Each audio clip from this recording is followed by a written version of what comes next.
RPSC second grade 2015 special education department के यहाँ से हम मैथ्स के क्वेश्चन पेपर के question one by one discuss करेंगे।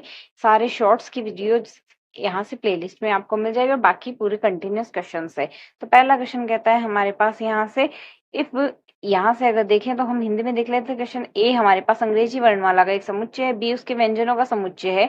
तो समुच्चय ए क्रॉस बी और बी क्रॉस ए के उभयनिष्ठ अवयवों की संख्या, यहाँ से हमारे पास कॉमन एलिमेंट्स बताने हैं, इसमें सेम एलिमेंट कितने होंगे। तो यहाँ से सबसे पहले हम देखें, ए में हमारे पास सारे अल्फाबेट यानी 26 है, बी में 21 अल्फाबेट होंगे, सिर्फ हमारे पास यहाँ से वोवेल्स नहीं होंगे, कंसोनेंट से व्यंजन ही तो है। तो A cross B intersection B cross A में कॉमन एलिमेंट बताने यानी इंटरसेक्शन हमने देखना है क्या होगा। तो हम जानते हैं A cross B intersection B cross A को हम ये लिख सकते हैं A intersection B cross B intersection A. अब यहाँ से ए में सारे अल्फाबेट है, बी में 21, यहाँ से हमारे पास कंसोनेंट्स ही है, तो ए इंटरसेक्शन बी की वैल्यू बी के बराबर आ जाएगी। अब यहाँ से A intersection B B intersection A, दोनों में 21 आ रहे हैं, 21 यहाँ से हमारे पास टोटल एलिमेंट आएंगे 21 की पावर 2 या 21 इंटू 21, यहाँ से 441 वैल्यू आएगी। 21 की पावर 2 हमारे पास यहाँ से कौन सा ऑप्शन करेक्ट हो जाएगा, यहाँ से हमारा सेकेंड ऑप्शन करेक्ट हो जाएगा। नेक्स्ट क्वेश्चन कहता है हमारे पास ए में ए एक 50 से कम अभेद्य संख्याओं का समुच्चय प्राइम नंबर्स का सेट है, A subset of B and number of element in B equals to 9, then A union B में अवयवों की संख्या हमारे पास क्या होगी, ए यूनियन बी में हमें अवयवों की संख्या बतानी है। तो यहाँ से वैल्यू आएगी, हमें यहाँ से कहा गया ए सबसेट है बी का, अगर ए सबसेट है बी का तो ए यूनियन बी बी के बराबर आएगी, सुपर सेट के बराबर आएगी। बी में पहले से अवयवों की संख्या 9 है, तो ए यूनियन बी में भी अवयवों की संख्या 9 ही तो होगी। तो ए यूनियन बी में हमारे पास अवयवों की संख्या कितनी आ जाएगी, यहाँ से 9, फोर्थ ऑप्शन हमारे पास करेक्ट आ जाएगा। इफ 1 प्लस आयोटा की whole power n equals to 2 की power n, then the value of n is, n की वैल्यू हमारे पास आएगी क्या यहाँ से। तो अगर देखिए 1 प्लस आयोटा की पावर एन इक्वल्स टू 2 की पावर एन है, दोनों तरफ मापांक ले लेते हैं, तो इसकी तरफ मापांक लेंगे तो 1 प्लस आयोटा का मॉड वैल्यू आएगी हमारे पास 1 प्लस 1 का स्क्वायर रूट यानी स्क्वायर रूट ऑफ 2, 2 की पावर स्क्वायर रूट ऑफ 2 की पावर एन इक्वल्स टू 2 की पावर एन। यहाँ से अगर पावर कंपेयर कर ले, आधार समान है, तो एन बट्टे 2 बराबर एन कब आएगा, एन बट्टे 2 बराबर एन केवल एक केस में आ सकता है जब एन बराबर 0 हो। तो यहाँ से हमारा थर्ड ऑप्शन इसके लिए करेक्ट बन जाएगा। नेक्स्ट क्वेश्चन कहता है 1 plus 2 iota sine theta upon 1 minus 2 iota sine theta is the real then general solution of theta, then the value of theta क्या आएगी। यहाँ से ये एलिमेंट रियल दिया गया, कोई भी एलिमेंट अगर रियल होता है तो आपके अपने संयुग्मी के बराबर होता है, अर्थात ये संयुग्मी के बराबर होगा। तो यहाँ से हमने इसको क्रॉस मल्टीप्लाई कर दिया, दोनों तरफ होल स्क्वायर आ गया। यहाँ से वैल्यू आएगी 4 आयोटा साइन थीटा बराबर minus 4 iota sine theta. Solve करेंगे, यहाँ से 8 आयोटा 0 होगा, नहीं साइन थीटा 0 होगा, साइन थीटा 0 होने का मतलब थीटा की वैल्यू एन पाई आएगी, तो यहाँ से एन पाई वाला ऑप्शन करेक्ट आ जाएगा। नेक्स्ट क्वेश्चन नंबर 5 कहता है हमारे पास fifth term of the harmonic progression is 7 and 7 term is 5, then the 35th term is, 35वीं टर्म हमारे पास क्या होगी, पांचवी जो टर्म है एचपी की हमारे पास यहाँ ऋणात्मक श्रेणी की वो तो है 7 और 7वीं टर्म है 5, तो 35वीं एलिमेंट क्या होगा। तो यहाँ से अगर देखें तो reciprocal of the term in HP are AP आएगा, मतलब रेसिप्रोकल उल्टा उसका हम व्युत्क्रम ले लेते हैं एचपी में, यहाँ से ऋणात्मक श्रेणी में तो जो अवयव होते हैं वो समांतर श्रेणी में आ जाएंगे। तो पांचवा टर्म 7 था तो 1/7 हो जाएगा और 7वां टर्म 1/5 आ जाएगा। ये दोनों हमारे पास ऋणात्मक श्रेणी से यहाँ से समांतर श्रेणी में आ गए, तो 1/5 माइनस 1/7 अगर करेंगे 7 माइनस 5 इंटू डी आ जाएगा 2d, 2d इक्वल्स टू हमारे पास क्या आएगा, यहाँ से वैल्यू आएगी 2/35, 2 से 2 दोनों पक्षों में कट जाएगा तो डी की वैल्यू आ गई 1/35, डी की वैल्यू 1/35 आ गई। पांचवा अवयव क्या है, हम जानते हैं समांतर श्रेणी में एनवा पद हमारे अगर हम लगा रहे हैं कोई सा भी एनवा पद निकाल रहे हैं तो a1 plus n minus 1 into D आएगा, तो 5 a5 आएगा, यहाँ से a1 plus 5 minus 1 into D यानी 4d, तो डी की वैल्यू रख दी हमने, a1 की वैल्यू रख दी है, यहाँ से a5 की वैल्यू रख दी, तो a1 की वैल्यू पक्षांतरण से हमने निकाल ली है, a1 की वैल्यू आएगी यहाँ से 1/35, 1/35 हम इसमें सब्स्टिट्यूट कर देंगे, 35वां पद अगर निकालते हैं समांतर श्रेणी का आ जाएगा, यहाँ से 1/35 गुणा 34 माइनस 1, 35 माइनस 1 इंटू डी यानी 34/35, सॉल्व करेंगे 35/35 यानी 1 आ गया, तो यहाँ से समांतर श्रेणी में 35वां पद 1 आया है, तो ऋणात्मक श्रेणी में 1/1 अर्थात 1 ही आएगा, तो यहाँ से 1 आने की वजह से हमारे पास इसके लिए कौन सा आंसर करेक्ट हो जाएगा, सेकंड ऑप्शन इसके लिए करेक्ट होगा। नेक्स्ट क्वेश्चन कहता है जी हमारे पास ज्योमेट्रिक मीन है ए और बी का, तो हमें 1/g² minus a square plus 1/g² minus b square की वैल्यू निकालनी है। ये हमारे पास ज्योमेट्रिक मीन दिया है, तो g equals to square root of A b दिया है, दोनों पक्षों का होल स्क्वायर कर लेते हैं, g square equals to a B आएगा, 1/g² minus a square plus 1/ag² minus b square. Solve करेंगे तो g की जगह g स्क्वायर की जगह ए बी लिख देते हैं, इसको अगर सॉल्व करेंगे तो हमारे पास यहाँ से ये वैल्यू आएगी, ये आ जाएगी 2ab minus a square minus b square, minus common ले लेते हैं, a square minus 2ab plus b square आएगा जो कि a माइनस माइनस बी का होल स्क्वायर आएगा। पहले पद में से हम ए कॉमन लेंगे, दूसरे पद में से हम बी कॉमन लेंगे और साथ ही एक माइनस और कॉमन ले ले तो बी माइनस ए का होल स्क्वायर आ जाएगा। यहाँ माइनस से माइनस कट जाएगा, ए माइनस बी का होल स्क्वायर से बी माइनस ए का होल स्क्वायर कट जाएगा, 1/ab आ गया। तो यहाँ से इसकी वैल्यू 1/ab आएगी। 1/ab आने से हमारे पास यहाँ से 1/ab लिख दो या फिर 1/g² लिख दे। बात तो ये फर्स्ट ऑप्शन इसके लिए हमारे पास करेक्ट आंसर हो गया। क्वेश्चन नंबर कहता है यहाँ से if the root of the equation x square plus X plus K equals to 0 are real and unequal then the roots of the equation x square minus root 4 root K x plus 1 equals to 0 is, मतलब एक समीकरण दिए गए उसके root real और unequal है, दूसरे समीकरण के रूट हमें बताने हैं कैसे होंगे। तो रूट रियल और अनइक्वल अगर है तो d equals to b square minus 4ac greater than 0 आएगा। d की वैल्यू अगर ग्रेटर देन 0 आएगी तो रियल और अनइक्वल रूट होंगे, तो b square minus 4ac, b square की वैल्यू है 1 माइनस 4 इंटू ए की वैल्यू है 1, सी की वैल्यू है k, तो 1 माइनस 4 के मस्ट बी ग्रेटर देन 0 आएगा, तो 4 के लेस देन 1 आ रहा है तो k must be less than 1/4 आ गया। k की वैल्यू लेस देन 1/4 आ गई। तो अब हमें ये समीकरण दी गई, इसके लिए अगर d की वैल्यू निकालते हैं तो बी स्क्वायर यानी 16 k आ जाएगा, यहाँ से 4 का स्क्वायर 16 और रूट k का k आ जाएगा, माइनस 4ac यानी माइनस 4 आएगा। अब इसमें से अगर हम यहाँ से देखें k की वैल्यू लेस देन 1/4 है तो यहाँ से ये वैल्यू लेस देन 0 आएगी। लेस देन 0 आने का मतलब जो रूट आएंगे वो हमारे पास इमेजनरी आएंगे, और अगर इमेजनरी रूट बनते हैं तो हमारे पास यहाँ से फोर्थ ऑप्शन इसके लिए हमारा करेक्ट आंसर हो जाएगा, ये ऑप्शन इसके लिए करेक्ट होगा। नेक्स्ट क्वेश्चन कहता है यहाँ से यदि समीकरण हमें यहाँ से दी गई A X square plus B X plus C equals to 0 के मूल हमारे पास k अपॉन k माइनस 1 है और k प्लस 1 अपॉन k है, जहां हमारे पास k की वैल्यू 0 1 के अलावा r से कुछ भी हो सकती है, तो a b c के वर्गों का योग हमें बताना है। अब यहाँ से अगर इस क्वेश्चन को देखें तो इसके केस में हम काउंटर एग्जाम्पल से काम में लेते हैं। हम k की वैल्यू सीधी सीधी 2 रख देते हैं, जैसे ही k की वैल्यू 2 रखेंगे एक रूट तो आएगा 2,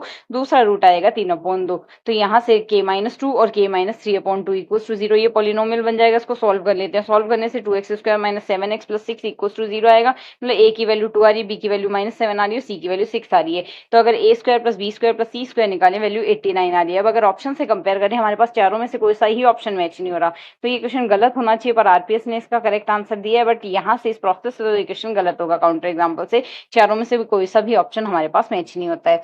नेक्स्ट क्वेश्चन हमें यहाँ से कहता है, नेक्स्ट क्वेश्चन इसके लिए अगर देखें तो यहाँ से हमें कहा गया है 960 के सभी भाजकों एक और स्वयं को छोड़कर का योग बताइए। Sum of all divisor leaving one and itself of 960, 960 के सभी भाजकों का योग देखते हैं। सबसे पहले 960 का प्राइम फैक्टराइजेशन करते हैं, जो कि आएगा 2 की घात 6 गुणा 3 गुणा 5 आ गया। तो सम ऑफ डिवाइजर्स आएगा हमारे पास 2 की घात n प्लस 1 यानी 2 की घात 7 माइनस 1, 2 की घात 7 माइनस 1 बट्टे 2 माइनस 1, 3 की घात 2 माइनस 1 बट्टे 3 माइनस 1, 5 की घात 2 माइनस 1 बट्टे 5 माइनस 1 आएगा। सॉल्व करेंगे 3048 आ गया। इसमें से हमें वो संख्या खुद घटानी है और वो डिवाइजर एक घटाना है, तो 960 माइनस एक और करेंगे, इसमें से 2087 आएगा। 2087 से हमारे पास जो ऑप्शन बन रहा है 2087 का, वो यहाँ पर करेक्ट आंसर हो गया, ऑप्शन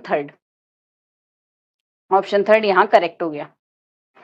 नेक्स्ट क्वेश्चन है क्वेश्चन नंबर 10, जो कि कहता है the letter of the word Sachin are arrange in all possible ways is these words are written according to the dictionary then the word Sachin occurs, मतलब यहाँ से सचिन शब्द के अक्षरों को जितने भी पॉसिबल केसेस है सब में लिख सकते हैं, तो जो इसी अक्षर से बने हुए केसेस होंगे उसमें सचिन अल्फाबेटिकली यहाँ से डिक्शनरी में कौन से नंबर पे आएगा। तो यहाँ से अगर इसके केस में देखें, सचिन के केस में हमारे पास यहाँ से टोटल लेटर है इसमें 6।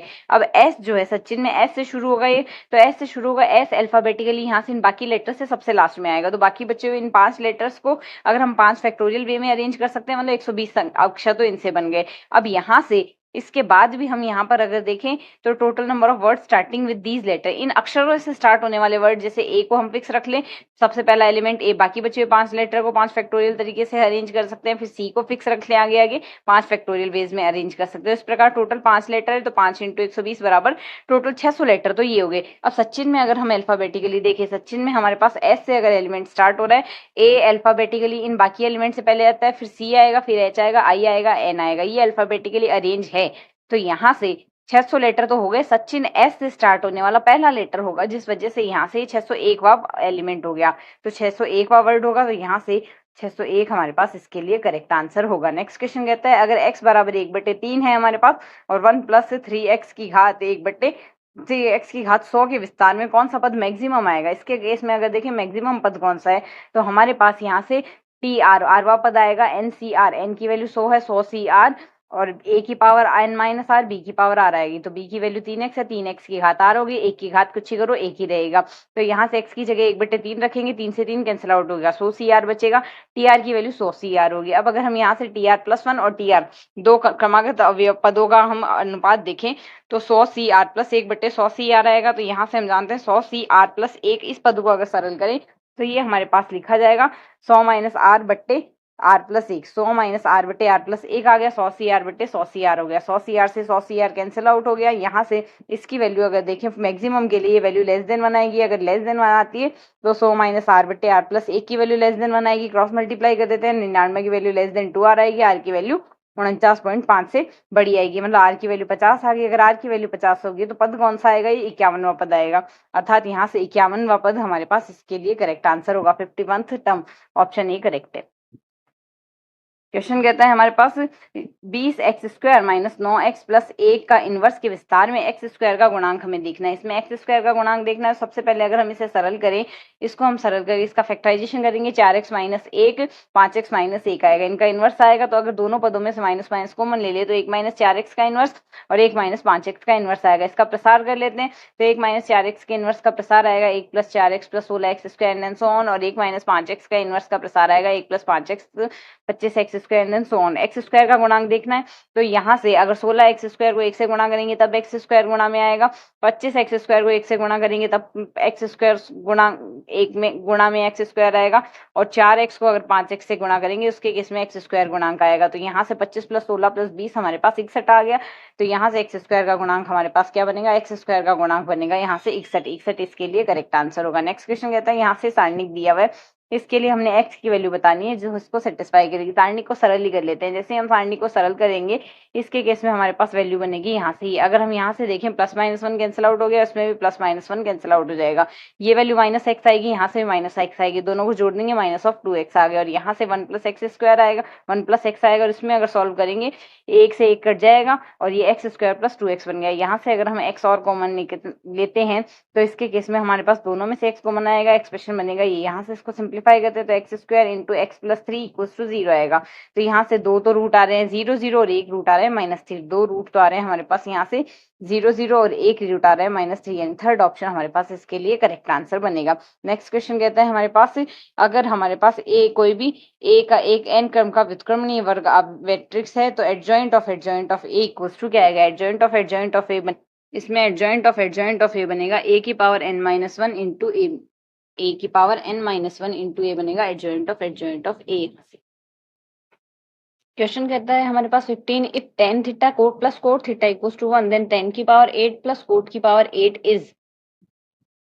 अब यहाँ से हमें दिया क्या गया है, tan theta plus cot theta equals to 1 दिया गया है, तो दोनों साइड होल स्क्वायर कर देते हैं, tan square theta plus cot square theta plus 2 tan theta cot theta आएगा हमारे पास, तो यहाँ से हम जानते हैं tan कोट इक्वल्स टू 1/10 होता है, कैंसिल आउट हो जाएगा, इक्वल्स टू आ रहा है हमारे पास 1, तो यहाँ से हमारे पास tan square plus cot square equals to 1 बचा है। अब इसका हम दोबारा होल स्क्वायर कर दें, tan की पावर 4 प्लस कोट की power 4 plus 2 tan square coat square होगा, कैंसिल आउट होगा, सिर्फ 2 बचेगा, इक्वल्स टू हमारे पास -1 का स्क्वायर प्लस 1 आ गया।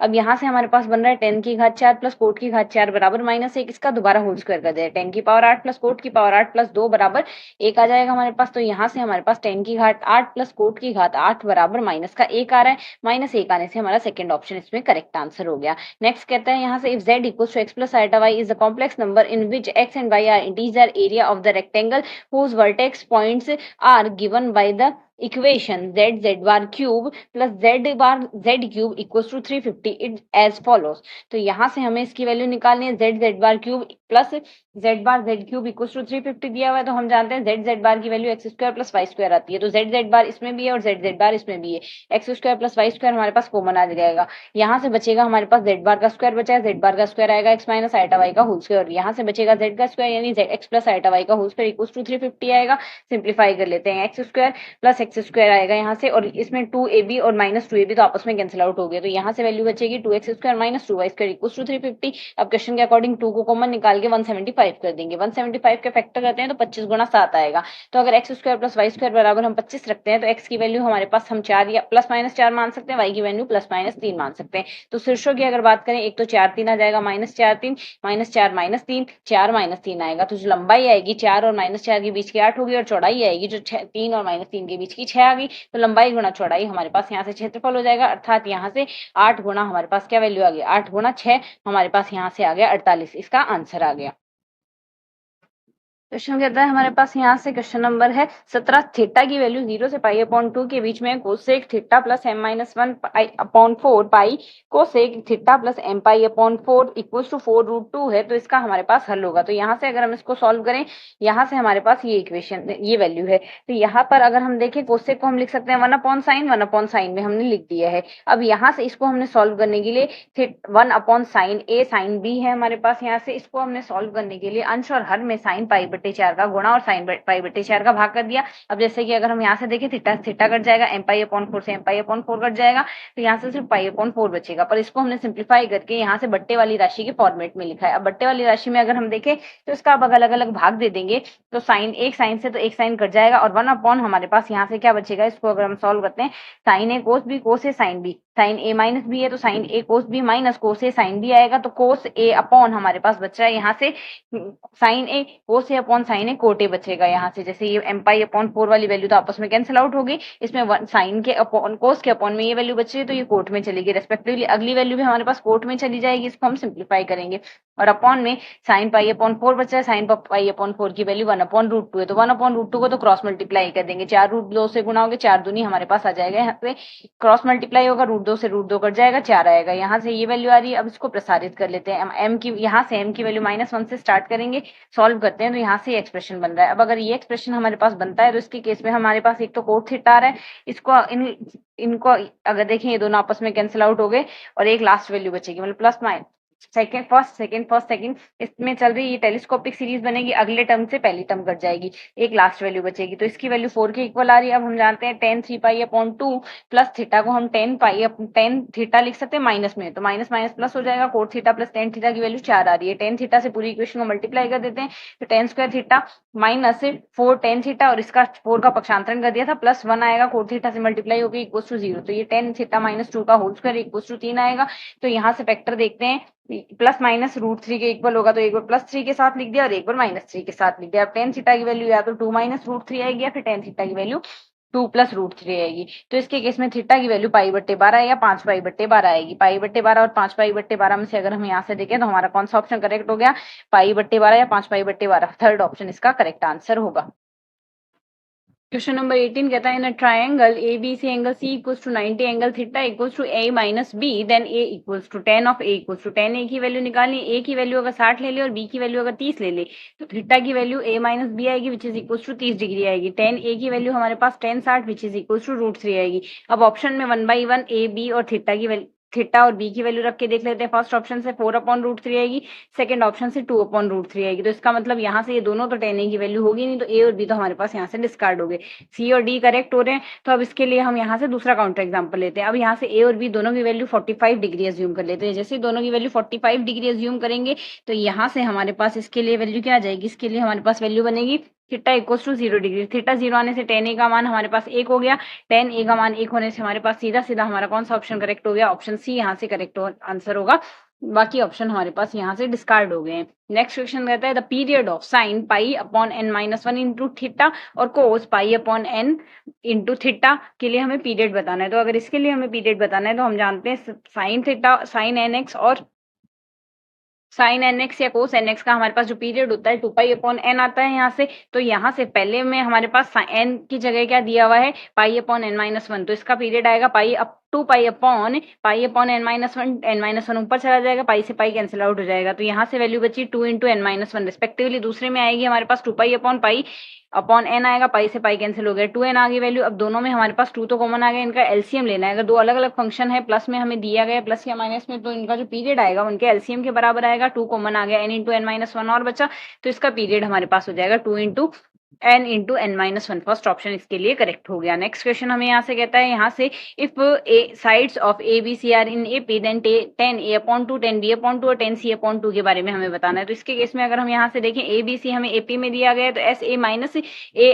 एस माइनस बी और एस माइनस सी हमारे पास एपी में होंगे। तो S into S minus A, S into S minus B, S into S minus C भी एपी में होंगे। तो अगर यहाँ से इनका उल्टा कर दे, तो अगर ए बी सी एपी में है तो one upon A, one upon B, one upon C हमारे पास एचपी में होंगे, यहाँ से हरात्मक श्रेणी में होंगे। तो यहाँ से डेल्टा की अपॉन में लिख दे तो ये हरात्मक श्रेणी में आ गई। ये जो वैल्यू है ये tan A upon two, tan B upon two, tan C upon two की वैल्यू है। तो यहाँ से ये तीनों हमारे पास किस में होंगे, हरात्मक श्रेणी में, एचपी में होंगे। थर्ड ऑप्शन इसके लिए हमारे पास करेक्ट आंसर हो जाएगा। नेक्स्ट कहता है tan inverse two x, tan inverse three x का सम जो है 45 डिग्री के इक्वल है। तो यहाँ से tan A plus tan B का फॉर्मूला लगा देते हैं, tan inverse A plus B का। तो tan inverse A plus B upon one minus A B आएगा, इक्वल टू 45 डिग्री। सॉल्व कर लेते हैं, सॉल्व करने से हमारे पास ये इक्वेशन बनेगी। इसके फैक्टर करते हैं तो हमारे पास x इक्वल टू 1 आएगा और x equal to minus one upon six आएगा। x equal to minus one upon six तो हमारे पास इसमें पॉसिबल केस नहीं है, क्योंकि जैसे माइनस वन अपॉन सिक्स रखेंगे tan inverse two upon six, tan inverse three upon six minus में 45 डिग्री वैल्यू नहीं आनी। तो यहाँ से हमारा वन वाली वैल्यू करेक्ट हो जाएगी। तो यहाँ से सेकेंड ऑप्शन करेक्ट होगा।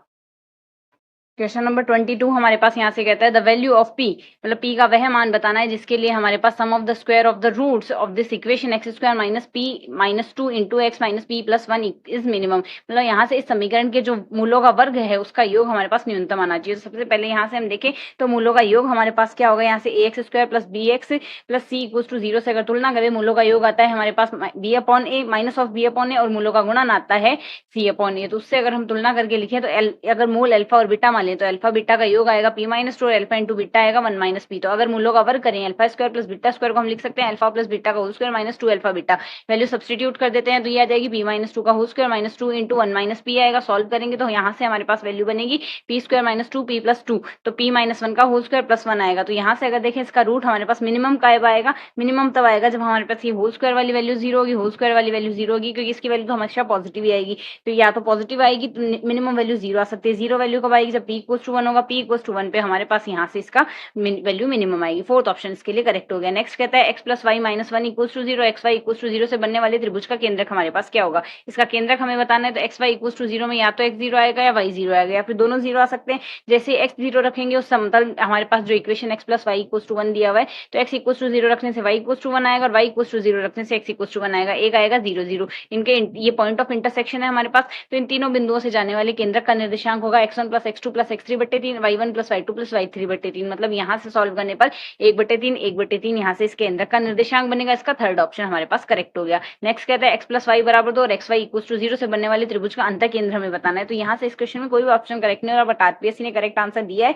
तो पर अगर सॉल्यूशन देखें वही x y equal to zero है तो x equal to zero, y equal to zero, और यहाँ से हमारे पास दोनों ही जीरो हो सकते हैं। तो एक पॉइंट ऑफ इंटरसेक्शन में तो एक तो जीरो जीरो आ गया, एक्स जीरो रखेंगे वाई की मान दो आएगी, वाई जीरो रखेंगे एक्स का मान दो आएगा। ये हमारे पास वैल्यू बन गई। अब ए और बी, इस पहले बिंदु को ए मान नाम दे, दूसरे को बी और तीसरे को सी। ए और बी के बीच की दूरी दो है, बी और सी के बीच की दूरी दो रूट दो है, और सी और ए के बीच की दूरी दो आएगी। यहाँ से X two minus X one का whole square, Y two minus Y one का होल स्क्वायर का स्क्वायर रूट करके निकाला। तो यहाँ से हमारे पास इन सेंटर का यहाँ से वैल्यू आती है A X one plus B Y one plus C Z A X two plus three X three upon A plus B plus C आएगी। यहाँ से हमारे पास ए तो है वैल्यू, यहाँ से इसकी बी है वैल्यू, ये सी है वैल्यू, ये एक्स वन एक्स टू और एक्स थ्री इन निर्देशांकों को ले लिया, रेस्पेक्टिवली वैल्यू रखेंगे। बट हर का परिमेयकरण और कर देंगे दो माइनस रूट टू से, अंश और हर में गुणा करेंगे, दो माइनस रूट टू हमारे पास बचेगा। सिमिलरली वाई की जो वैल्यू आएगी सेम केस में A X one B Y A Y one B Y two और सी वाई थ्री का sum upon A plus B plus C आएगा। हर का परिमेयकरण करेंगे, सॉल्व करने से root two into two minus root two आ रहा है। अब ये ऑप्शन हमारे पास इसमें से किसी में मैच नहीं हो रहा, तो यहाँ से तो फिर भी आरपीएससी ने इसको करेक्ट आंसर किया है इसमें। क्वेश्चन नंबर 25 जो कि कहता है angle between the line 3x plus 2y बराबर 1 और 3x माइनस 2y बराबर 1 है। तो यहाँ से इन रेखाओं के बीच में हमें एंगल बताना है। तो अगर हम यहाँ से देखें पहली रेखा और दूसरी रेखा दी गई है, इन रेखाओं को अगर हम सरल करें, पहली रेखा में प्रवणता बनेगी माइनस का 3/2, दूसरी रेखा में प्रवणता बनेगी प्लस का 3/2। अब अगर ऑप्शन में अगर हम यहाँ से देखें इन दोनों को अगर जोड़ेंगे m1 प्लस m2 तो वैल्यू जीरो आएगी। तो यहाँ से m1 माइनस m2 करेंगे, टेन थीटा बराबर m1 minus m2 upon 1 plus m1 m2 आएगा। तो m1 माइनस m2 से आएगा माइनस 3/2 माइनस 3/2 और बट्टे में 3/4 आएगा, 9/4 वो भी माइनस में आएगा यहाँ से। तो 1 प्लस m1 m2 आता है यहाँ से, तो 1 माइनस 9/4 आएगा। सॉल्व करेंगे तो यहाँ से वैल्यू आ गई, ये तो आएगा माइनस का 3 बनेगा ऊपर, तो प्लस का 3 हम लिख सकते हैं, मॉड लगा रखा है तो 3/4 5/4 आएगा, 4 ऊपर चला जाएगा, 12/5 हो गया, 12/5 ही टेन थीटा की वैल्यू। अब 12/5 टेन थीटा से तो एक तो हमारे पास कोई सा भी मैच नहीं खा रहा 12/5 से। अब अगर हम यहाँ से देखें, हमारे पास फॉर्मूला होता है साइन टेन थीटा अपॉन 2 की वैल्यू आएगी साइन थीटा बटे 1 प्लस कोस थीटा आएगी। अब यहाँ से साइन थीटा की वैल्यू तो क्या आ जाएगी, ये हमें दिया गया 12/5, 12/5 है तो कर्ण की वैल्यू आ जाएगी हमारे पास यहाँ से 13, 5, 12 और 13 का सेट होता है यहाँ से पाइथागोरस में। तो यहाँ से साइन थीटा की वैल्यू आती है लंब बट्टे कर्ण, तो ये है हमारे पास यहाँ से लंब बट्टे 10 है हमारे पास, ये तो है लंब बट्टे आधार, लंब की वैल्यू 12 है, लंब बट्टे कर्ण साइन थीटा की वैल्यू तो आ गई हमारे पास 12/13, 12/13 और साथ ही आ रहा है बट्टे में 1 प्लस यहाँ से हमारे पास कोस की वैल्यू आएगी 5/13, लघुत्तम लेके अगर सॉल्व करते हैं तो ये आएगा हमारे पास 12/18, 12/18 आता है, 12/18 को सरल कर लेंगे तो 2/3 आएगा। टेन थीटा बट्टे 2 की वैल्यू 2/3 आ रहा है। अब इसमें भी 3/2 आ रहा है, ये भी मैच नहीं हो रहा, पर फिर भी आरपीएससी ने इसका कोई ना कोई सा ऑप्शन तो करेक्ट दिया ही है,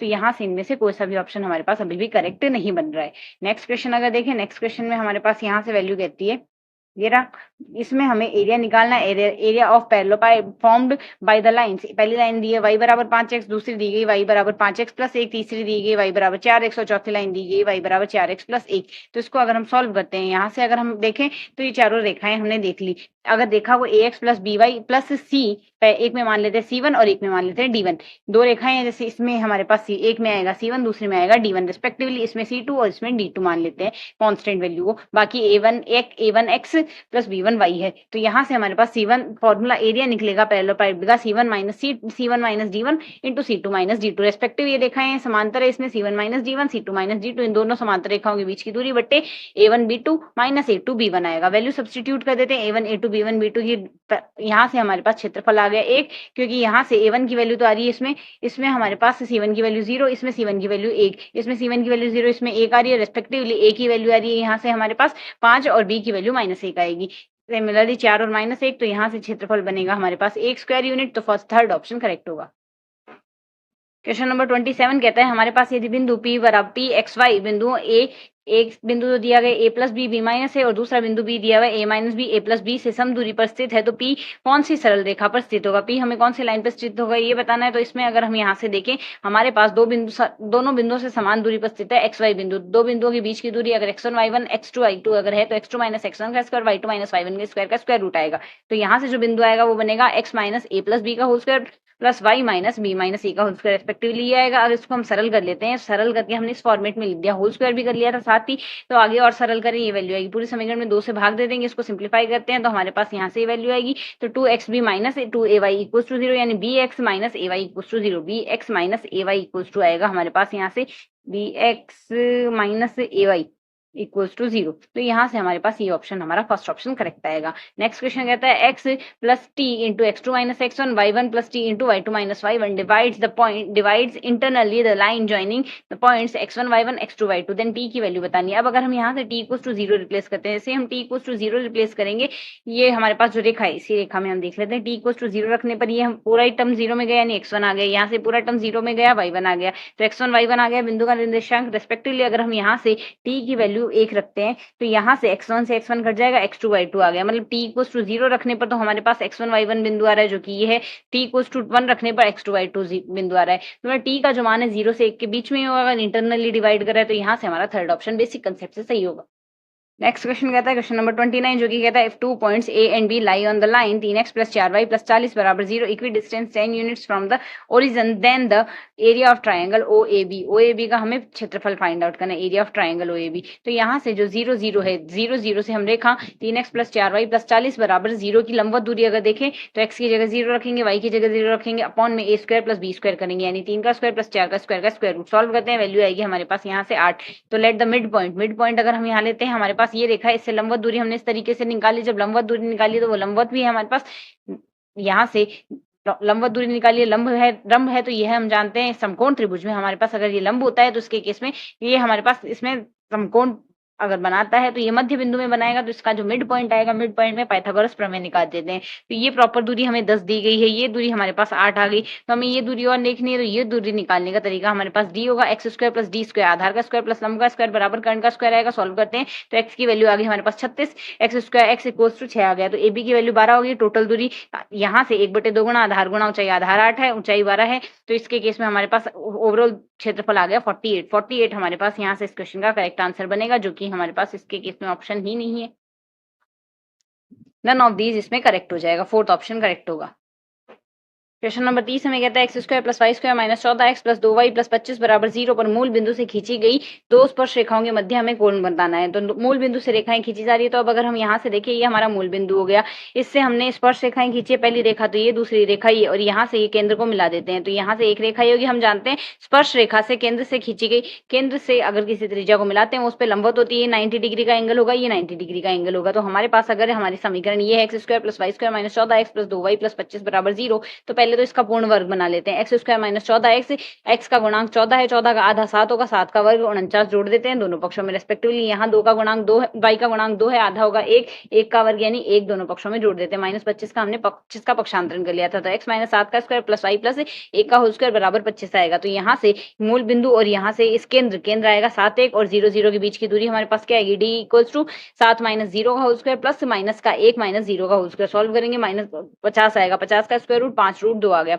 तो हम यहाँ से अगर देखें, ये इस पे लंबवत है, ये दूरी 5 रूट 2 है, त्रिज्या हमारे पास आई रही है, इसकी 5 आ रही है यहाँ से वृत्त की त्रिज्या। तो यहाँ से आधार हमें चाहिए, अगर हम यहाँ से देखें, लंब है हमारे पास, कर्ण है हमारे पास, तो हमें आधार अगर यहाँ से लंब अपॉन कर्ण साइन थीटा होगा, साइन थीटा की वैल्यू क्या आएगी, लंब अपॉन कर्ण 5 से 5 कट गया, 1/√2 होता है 45 डिग्री का मान, थीटा का मान 45 डिग्री है। तो यहाँ से एक थीटा ये, एक थीटा ये, दोनों स्पर्श रेखाओं के बीच का कोण ही तो बताना है। तो दोनों स्पर्श रेखाओं के बीच का कोण 45 प्लस 45 अर्थात 90 डिग्री होगा। फोर्थ ऑप्शन इसके लिए करेक्ट आंसर होगा। नेक्स्ट क्वेश्चन कहता है foot of the normal to the parabola x square equals to 4 of y which is perpendicular to the slope 45 degree, मतलब परवलय का जो अभिलंब का पाद है वो 45 डिग्री की प्रवणता की रेखा के लंबवत है।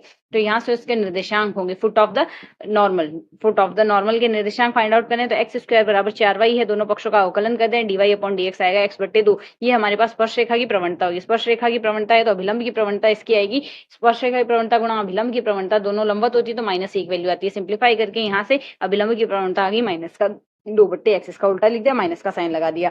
यहाँ से 45 डिग्री का कोण बना रही है स्पर्श रेखा, तो स्पर्श रेखा की प्रवणता आ गई tan 45 which is equal to 1। Slope की प्रवणता -1 से दोनों का गुणा -1 के बराबर आएगा, तो -1 आ गई। अब यहाँ से समीकरण 1 और समीकरण 2 दोनों सेम अभिलंब की प्रवणता बता रही है, दोनों बराबर होगी। सॉल्व करने पर x की वैल्यू आ गई 2, जैसे x की वैल्यू 2, यहाँ से एक्स स्क्वायर बराबर 4y में रखते हैं, y की वैल्यू आ जाएगी 1। तो यहाँ से फुट ऑफ नॉर्मल के निर्देशांक आ गए 2, 1, 2, 1 हमारे पास। यहाँ से हमारा ऑप्शन है फर्स्ट ऑप्शन, जो कि इसके लिए करेक्ट आंसर बन रहा है। क्वेश्चन नंबर है हमारे पास 32, जो कि कहता है रेखा ax प्लस 2by बराबर 2, a और b दोनों 0 नहीं है, वृत्त है x square plus y square minus 2x बराबर 3 को स्पर्श करती है। तो वृत्त x square minus plus y square minus 4y बराबर 6 का अभिलंब है। तो यहाँ से a और b के निर्देशांक होंगे, मतलब ये जो रेखा है इस वृत्त को तो स्पर्श करती है और दूसरे वृत्त का अभिलंब है। तो यहाँ से a और b की वैल्यू निकालनी है। तो पहले वृत्त को अगर स्पर्श कर दिए, पहले तो पहले वृत्त को सरल कर लेते हैं, सरल करके x माइनस 1 का होल स्क्वायर प्लस y का स्क्वायर बराबर 4 निकालिए। पहले वृत्त का हमारे पास केंद्र तो आएगा 1, 0, त्रिज्या आएगी 2, दूसरे वृत्त का केंद्र आएगा हमारे पास यहाँ से 0, 2, इसको सरल कर लिया, सरल करने पर 0, 2 केंद्र और त्रिज्या √10 है। अब हमें यहाँ से देखें, इस रेखा से इसके मतलब जो पहला वृत्त है उसके केंद्र स्पर्श करती है, तो स्पर्श करती है तो केंद्र से उस रेखा पर लंबवत अगर दूरी देखेंगे तो वो हमारे पास यहाँ से आ रही है 2 आएगी, यहाँ से वृत्त की त्रिज्या के बराबर ही तो आएगी, क्योंकि स्पर्श केंद्र से स्पर्श रेखा पर लंबवत दूरी वृत्त की त्रिज्या के बराबर होगी यहाँ से। तो यहाँ से सॉल्व करने पर हमारे पास एक ए और बी में एक समीकरण आ गई। अब हमें कहा गया है ये जो रेखा है, ये जो दूसरे वृत्त है उस पर अभिलंब है, अभिलंब है यानी यहाँ से उस वृत्त से होकर जा रही है, उस बिंदु से, उस वृत्त के केंद्र से होकर जा रही है, तो उस वृत्त के केंद्र से होकर जा रही है, बी की वैल्यू आ गई। बी की वैल्यू पहली समीकरण में रख देंगे, हमारे पास यहाँ से ए की वैल्यू आ गई। ए की वैल्यू या तो 0 आएगी या 4/3 आएगी। प्रोसेस क्या ली है, दोनों वृत्तों का केंद्र निकालिए, साथ ही दोनों वृत्तों की त्रिज्याएं निकाली। पहले वृत्त पर जिस पर स्पर्श रेखा है उसके केंद्र से लंबवत दूरी हमारे पास त्रिज्या के बराबर आएगी, तो एक समीकरण हमने निकाली। दूसरे वृत्त पर जिस पर अभिलंब है उसके केंद्र से होकर जाएगी, तो बी की वैल्यू आ गई। बी की वैल्यू रिप्लेस करके ए की वैल्यू निकाल ली, तो ए की वैल्यू तो आ रही है -4/3। तो जैसे ए की वैल्यू -4/3 रखते हैं, हमारे पास बी की वैल्यू 1 आ रही है। थर्ड ऑप्शन इसके लिए करेक्ट हो जाएगा। नेक्स्ट क्वेश्चन कहता है अति परवलय के लिए हमारे पास अनुप्रस्थ अक्ष की लंबाई निकालनी है, ट्रांसवर्स एक्सिस की लंबाई निकालनी है, लेंथ ऑफ ट्रांसवर्स एक्सिस। अति परवलय के लिए अनुप्रस्थ अक्ष की लंबाई हमारे पास यहाँ से क्या होगी, तो अगर इसको हम सरल करें, हमारे पास यहाँ से समीकरण आ रही है ये, इसको अगर हम सरल करते हैं, यहाँ से हमारे पास इक्वेशन आएगी y² upon a square minus x² upon b square equal to 1 आ रहा है, तो ए स्क्वायर की वैल्यू 4 आ रही है, बी स्क्वायर की वैल्यू 9 आ रही है हमारे पास। तो ए की वैल्यू 2 आएगी, यहाँ से ट्रांसवर्स एक्सिस की लंबाई निकालनी है, ट्रांसवर्स एक्सिस की लंबाई 2a आएगी which is equal to 4, 2a equal to 4 आ रही है हमारे पास। यहाँ से ट्रांसवर्स एक्सिस की लंबाई 4 आ गई, फर्स्ट ऑप्शन इसका करेक्ट आंसर हो गया।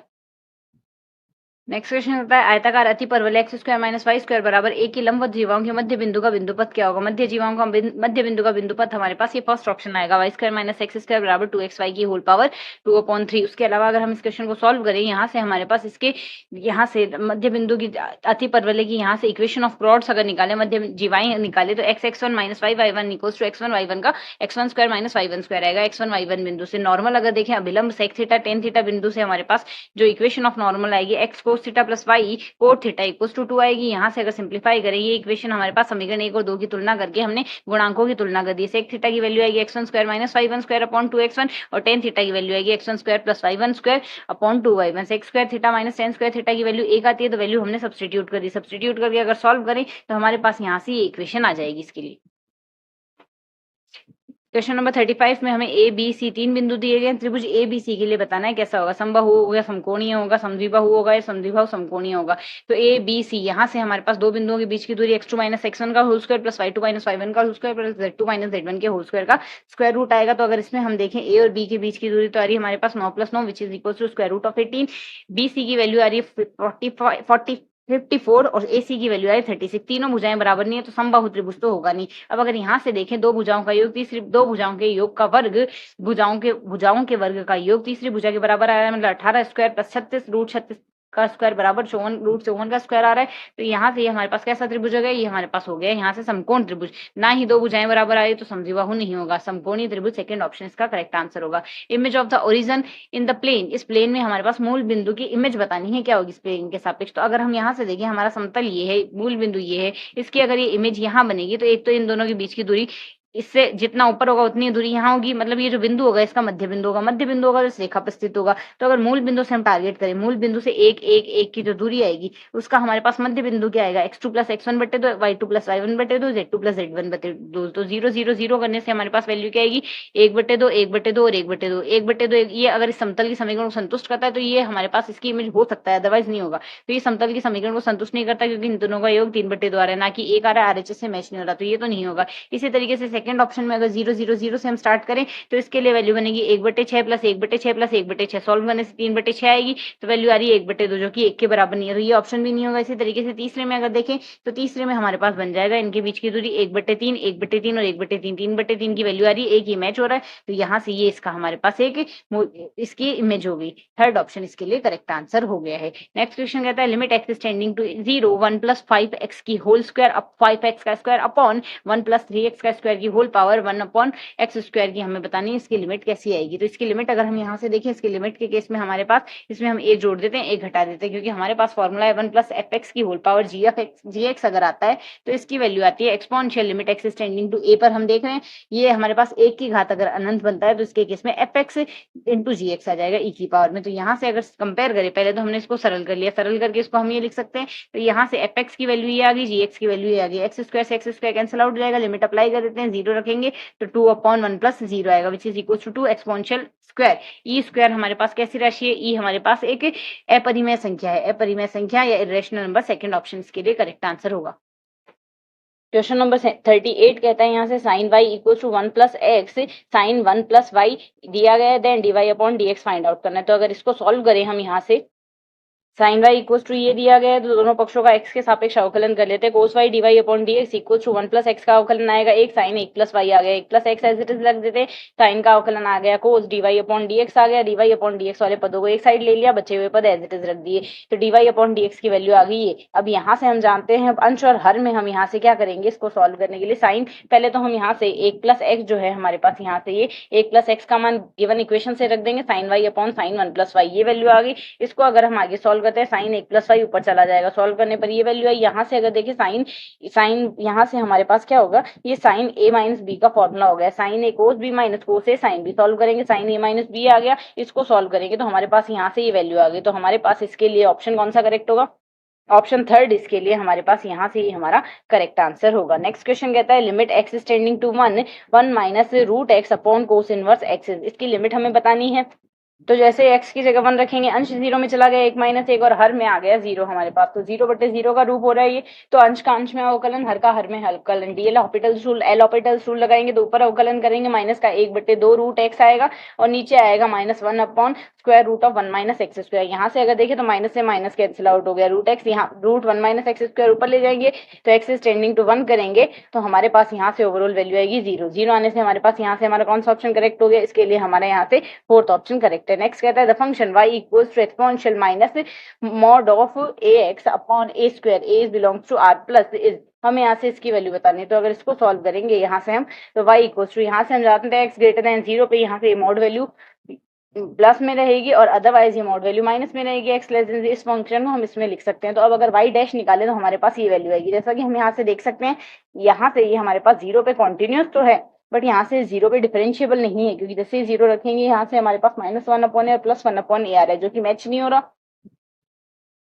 Left hand derivative does not equals to right hand derivative, और अगर ये इक्वल नहीं है तो continuous everywhere but not differentiable everywhere, 0 पे ये डिफरेंशिएबल नहीं है, इस वजह से करेक्ट नहीं होगा। नेक्स्ट क्वेश्चन कहता है एफ आर से आर पर और जी आर से आर पर दो कॉन्टिन्यूअस फंक्शन, तो इसकी वैल्यू हमें बतानी है।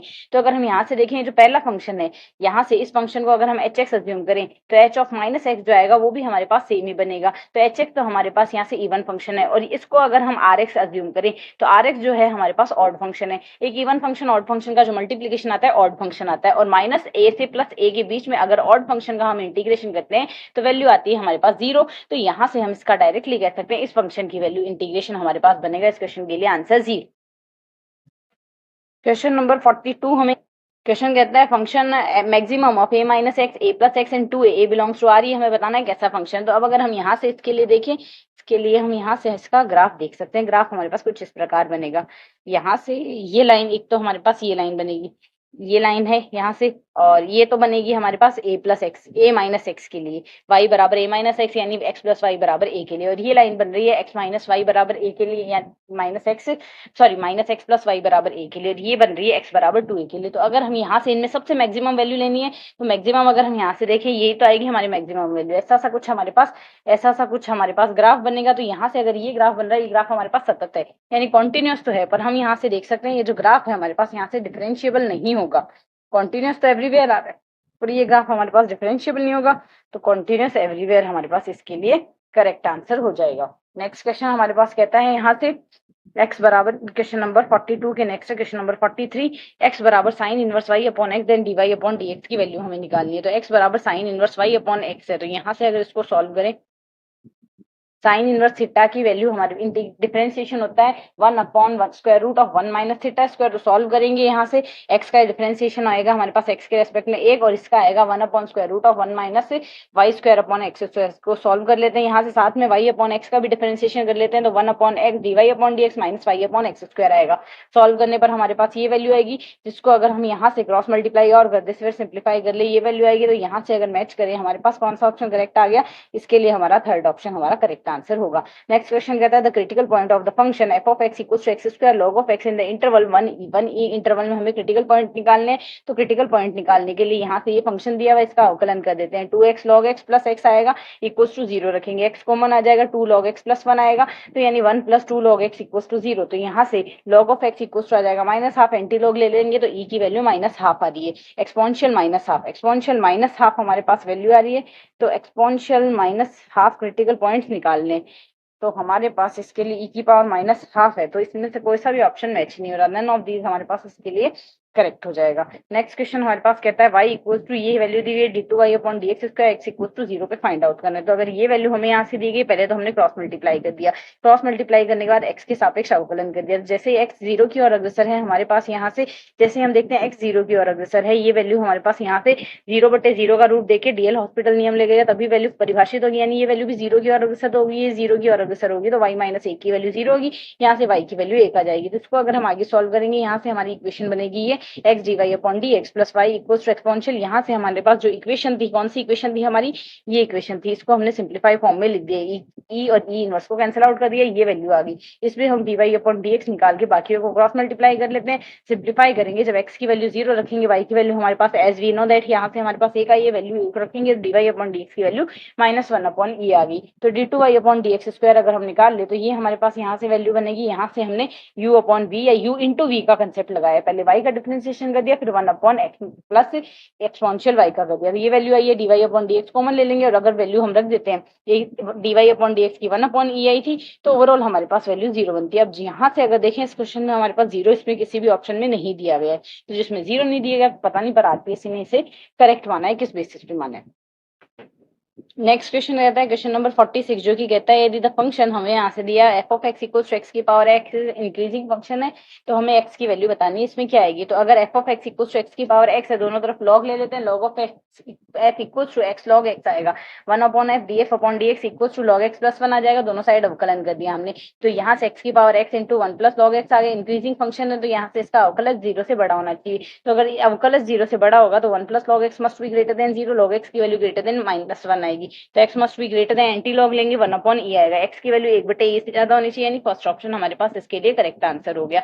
नेक्स्ट क्वेश्चन कहते हैं Rolle's theorem is applicable in 0 to 1, the function F of x equals to x की power m log of X और एफ 0 की वैल्यू 0 है, तो m की वैल्यू हमें बतानी है। यहाँ से क्या होगी, तो यहाँ से m की वैल्यू बताने के लिए जो एंड पॉइंट्स होते हैं एफ ए और एफ बी पर फंक्शन परिभाषित होना चाहिए, तो a की वैल्यू हमारे पास a है, यानी ये फंक्शन 0 पर परिभाषित होना चाहिए। फंक्शन 0 पे कब परिभाषित होगा, जब x की पावर हमारे पास पॉजिटिव नंबर होगी, अगर नेगेटिव नंबर होगी तो log x अपॉन x में चला जाएगा, तो जब x 0 होगा तो ये वैल्यू परिभाषित नहीं होगी। इस वजह से यहाँ से x की वैल्यू पॉजिटिव होनी चाहिए, और 0 के केस में हमारे पास जब x की वैल्यू ही हम 0 ले लेंगे तो log 0 ही परिभाषित नहीं है, उस वजह से ये फंक्शन परिभाषित नहीं होगा, तो 0 हो नहीं सकती, और पॉजिटिव में 1/2 ये ऑप्शन में है, तो सिर्फ ये ही करेक्ट आंसर हो जाएगा इजीली। नेक्स्ट क्वेश्चन अगर देखें तो नेक्स्ट क्वेश्चन है क्वेश्चन नंबर 48, जो कि कहता है the slope of the tangent of the curve root X 1 plus x square X की power 5 Y equals to Y at X equals to 1/3 1,3। Slope of tangent निकालने, तो फंक्शन हमें दिया है, तो स्लोप ऑफ टेंजेंट का मतलब क्या होता है, डीवाई अपॉन डी एक्स निकालना, सीधा सा और कुछ नहीं करना, ये दिया हुआ है डीवाई अपॉन डी एक्स निकालेंगे। 1,3 देखना है तो एक्स की जगह 1 रख देंगे, वाई की जगह 3 रख देंगे, तो इसमें सिर्फ एक्स है, तो यहाँ से 1/5 1/2 5/2 6/2 होगा, यानी यहाँ से वैल्यू आ जाएगी 3 और 5 होगा हमारे पास 8,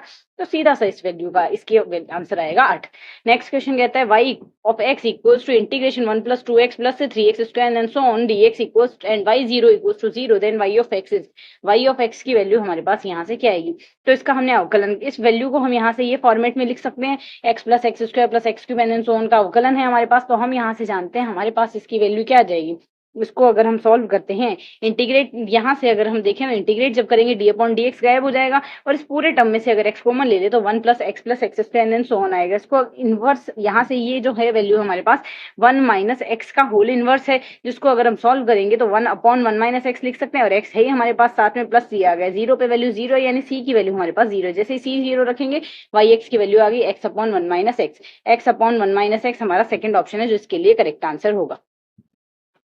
क्वेश्चन नंबर 50 कहता है y integration log of x into log of x dx satisfy 1,2 1,2 की वैल्यू हमें बतानी है, इसमें क्या आएगी, तो y ऑफ x की वैल्यू हमें यहाँ से दी गई है, log ऑफ x dx का अगर इंटीग्रेशन करें तो हम जानते हैं x log x minus x आता है, यहाँ से इसका इस वैल्यू का इंटीग्रेशन करना है, तो इस वैल्यू का अगर इंटीग्रेशन करना है, एक फर्स्ट पार्ट मानेंगे एक सेकंड पार्ट मानेंगे, तो यहाँ से log ऑफ x को एज इट इज रख देंगे, एक log ऑफ x का अवकलन समाकलन कर देंगे, x log x minus x आ गया, फिर एक का समाकलन दूसरे का अवकलन और बाकी का इंटीग्रेशन करेंगे। तो अगर इसको सॉल्व करें एक बार तो x से x, यहाँ से पहली वैल्यू तो ये तो एज इट इज आ गई हमारे पास, सॉल्व करके दोनों टर्म लिख दी। अब यहाँ से एक बार x से x काट देंगे, log x का समाकलन हमारे पास ये आ गया, और यहाँ बचा है हमारे पास माइनस माइनस प्लस 1 का इंटीग्रेशन x आएगा। अब क्वेश्चन के अकॉर्डिंग हम यहाँ से जो वैल्यू दी हुई है, क्वेश्चन में हमें यहाँ से वैल्यू क्या दी है 1,2 से होकर जाता है, जब x की वैल्यू 1 रखेंगे y की वैल्यू 2 आ गई, यहाँ से x की वैल्यू 1 रख रहे हैं, log 1 की वैल्यू 0 होती है, log 1 की वैल्यू 0 होती है, ये भी 0 में चली गई, यहाँ से +1 आएगा और यहाँ से +1 आएगा, +2 हो गया, plus c equals to 0, c simplify करेंगे c इक्वल्स टू 0 आ गया,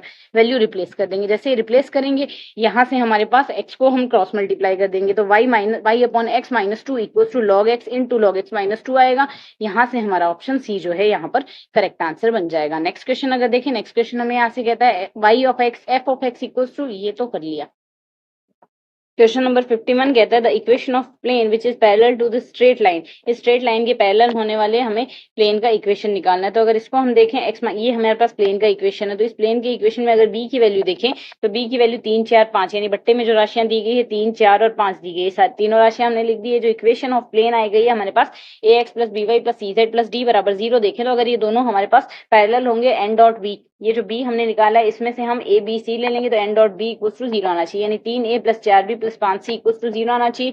तो अगर ऑप्शन से कंपेयर करें हम ए बी सी की वैल्यू लेके तो हमारे पास जो हमारा ऑप्शन सी है वही करेक्ट होगा, बाकी option easily discard. Question number 50 कहता है y integration log of x into log of x D x satisfy 1,2। 1,2 की वैल्यू हमें बतानी है, इसमें क्या आएगी, तो वाई ऑफ एक्स की वैल्यू हमें यहाँ से दी गई है। Log of x D x का अगर इंटीग्रेशन करें तो हम जानते हैं x log x minus x आता है, यहाँ से इसका इस वैल्यू का इंटीग्रेशन करना है। तो इस वैल्यू का अगर इंटीग्रेशन करना है, एक फर्स्ट पार्ट मानेंगे एक सेकंड पार्ट मानेंगे। तो यहाँ से लॉग ऑफ एक्स को एज इट इज रख देंगे, एक लॉग ऑफ एक्स का अवकलन समाकलन कर देंगे, X log x minus X आ गया, फिर एक का समाकलन दूसरे का अवकलन और बाकी का इंटीग्रेशन करेंगे। तो अगर इसको सॉल्व करें एक बार तो एक्स से एक्स, यहाँ से पहली वैल्यू तो ये तो एज इट इज आ गई हमारे पास, सॉल्व करके दोनों टर्म लिख दी। अब यहाँ से एक बार एक्स से एक्स काट देंगे, लॉग एक्स का समाकलन हमारे पास ये आ गया और यहाँ बचा है हमारे पास माइनस माइनस प्लस एक का इंटीग्रेशन एक्स आएगा। अब क्वेश्चन के अकॉर्डिंग हम यहाँ से जो वैल्यू दी हुई है, क्वेश्चन में हमें यहाँ से वैल्यू क्या दी है 1,2 से होकर जाता है। जब एक्स की वैल्यू 1 रखेंगे वाई की वैल्यू 2 आ गई, यहाँ से एक्स की वैल्यू 1 रख रहे हैं, लॉग 1 की वैल्यू 0 होती है, लॉग 1 की वैल्यू 0 होती है, ये भी 0 में चली गई, यहाँ से +1 आएगा और यहाँ से +1 आएगा, +2 हो गया प्लस सी इक्वल टू 0, सी सिंप्लीफाई करेंगे सी इक्वल टू 0 आ गया, वैल्यू रिप्लेस कर देंगे। जैसे रिप्लेस करेंगे यहाँ से हमारे पास x को हम क्रॉस मल्टीप्लाई कर देंगे तो y upon x minus 2 equal to log x into log x minus 2 आएगा। यहाँ से हमारा ऑप्शन सी जो है यहाँ पर करेक्ट आंसर बन जाएगा। नेक्स्ट क्वेश्चन अगर देखें, नेक्स्ट क्वेश्चन हमें यहाँ से कहता है y of x f of x equal to, ये तो कर लिया। क्वेश्चन नंबर 51 कहता है the equation of plane which is parallel to the straight line. इस स्ट्रेट लाइन के पैरेलल होने वाले हमें प्लेन का इक्वेशन निकालना है। तो अगर इसको हम देखें एक्स, ये हमारे पास प्लेन का इक्वेशन है, तो इस प्लेन के इक्वेशन में अगर बी की वैल्यू देखें तो बी की वैल्यू 3 4 5, यानी बट्टे में जो राशियां दी गई है 3 4 और 5 दी गई है, तीनों राशियां हमने लिख दी है। जो इक्वेशन ऑफ प्लेन आई गई है हमारे पास A x plus B Y plus C Z plus D बराबर 0 देखें तो अगर ये दोनों हमारे पास पैरेलल होंगे एन डॉट बी, ये जो बी हमने निकाला है इसमें से हम ए बी सी ले लेंगे तो n dot b equal to 0 आना चाहिए, यानी 3a plus 4b plus 5c equal to 0 आना चाहिए।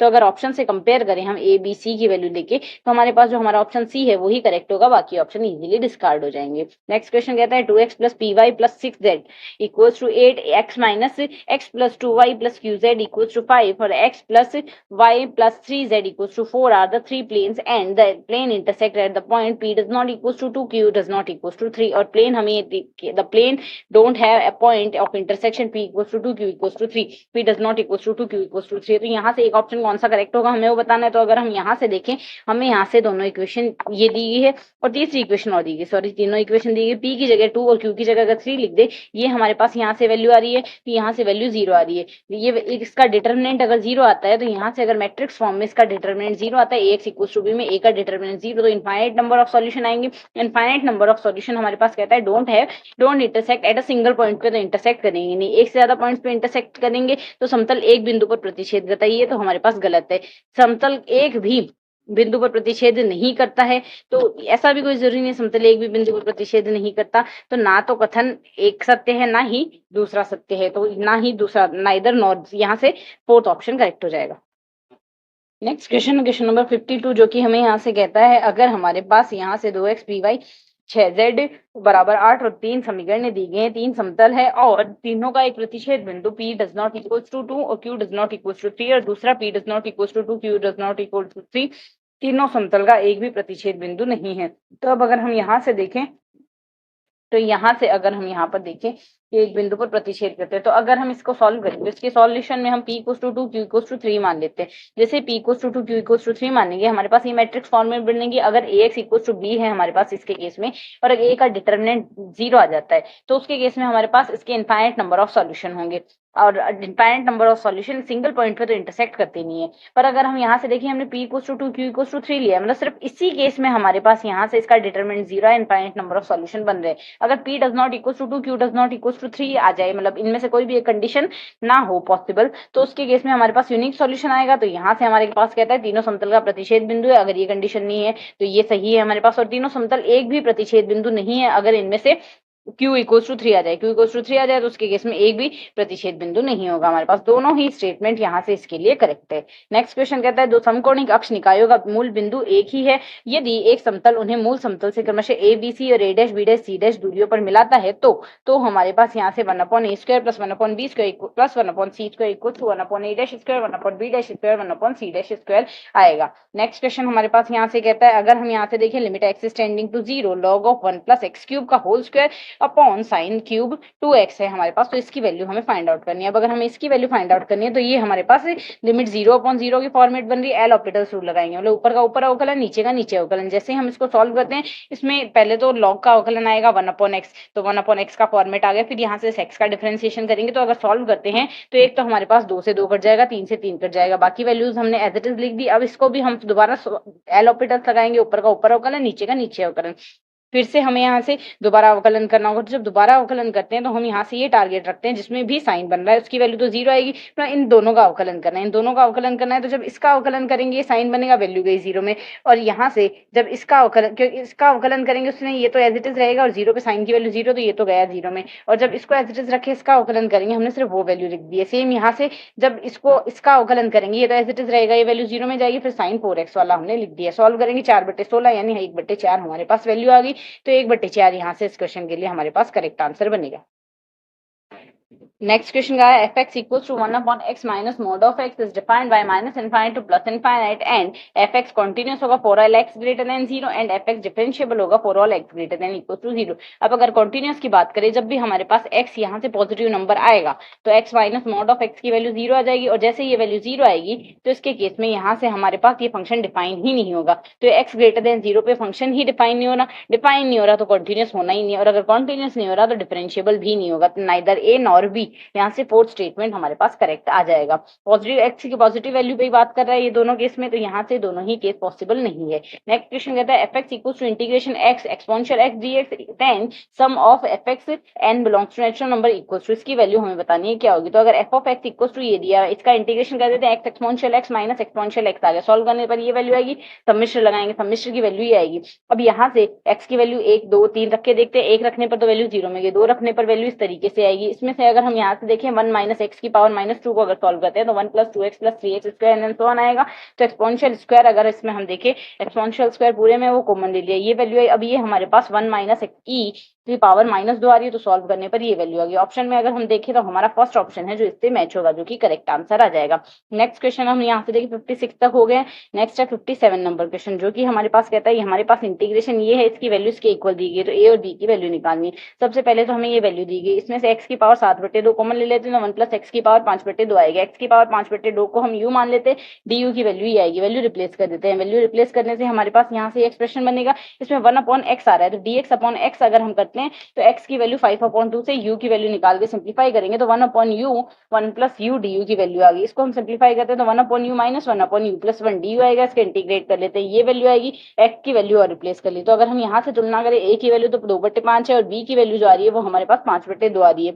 a और b को मल्टीप्लाई करते हैं, वैल्यू आ जाएगी हमारे पास 1। तो यहाँ से इस क्वेश्चन के लिए हमारे पास आंसर बनेगा 1, फर्स्ट ऑप्शन इसके लिए करेक्ट आंसर है। नेक्स्ट क्वेश्चन और देख लेते हैं, क्वेश्चन नंबर 58 जो कि कहता है यहाँ से क्वेश्चन नंबर 59 हमें कहता है F x equals to this bracket greatest integer function of x square over 1 to 2 then its integral equals to, इसका इंटीग्रेशन निकालना है। तो अगर इंटीग्रेशन देखिए एक्स की वैल्यू 1 से √2 के बीच में, तो एक्स स्क्वायर की वैल्यू ग्रेटेस्ट इंटीजर फंक्शन की 1 आ रही है, √2 से 3 के बीच में वैल्यू 2 आती है और √3 से 2 के बीच में 3 वैल्यू आती है। तो अगर इंटीग्रेशन करें 1 से √2, √2 से 3 और 3 से 2 के बीच में अगर हम देखें तो dx 1 में 1 आ रही है, 2 आ रही है और 3 आ रही है, वैल्यू सिंप्लीफाई करेंगे आएगी 5 माइनस √2 माइनस √3, 5 माइनस √2 माइनस √3 हमारा थर्ड ऑप्शन है जो कि करेक्ट आंसर होगा।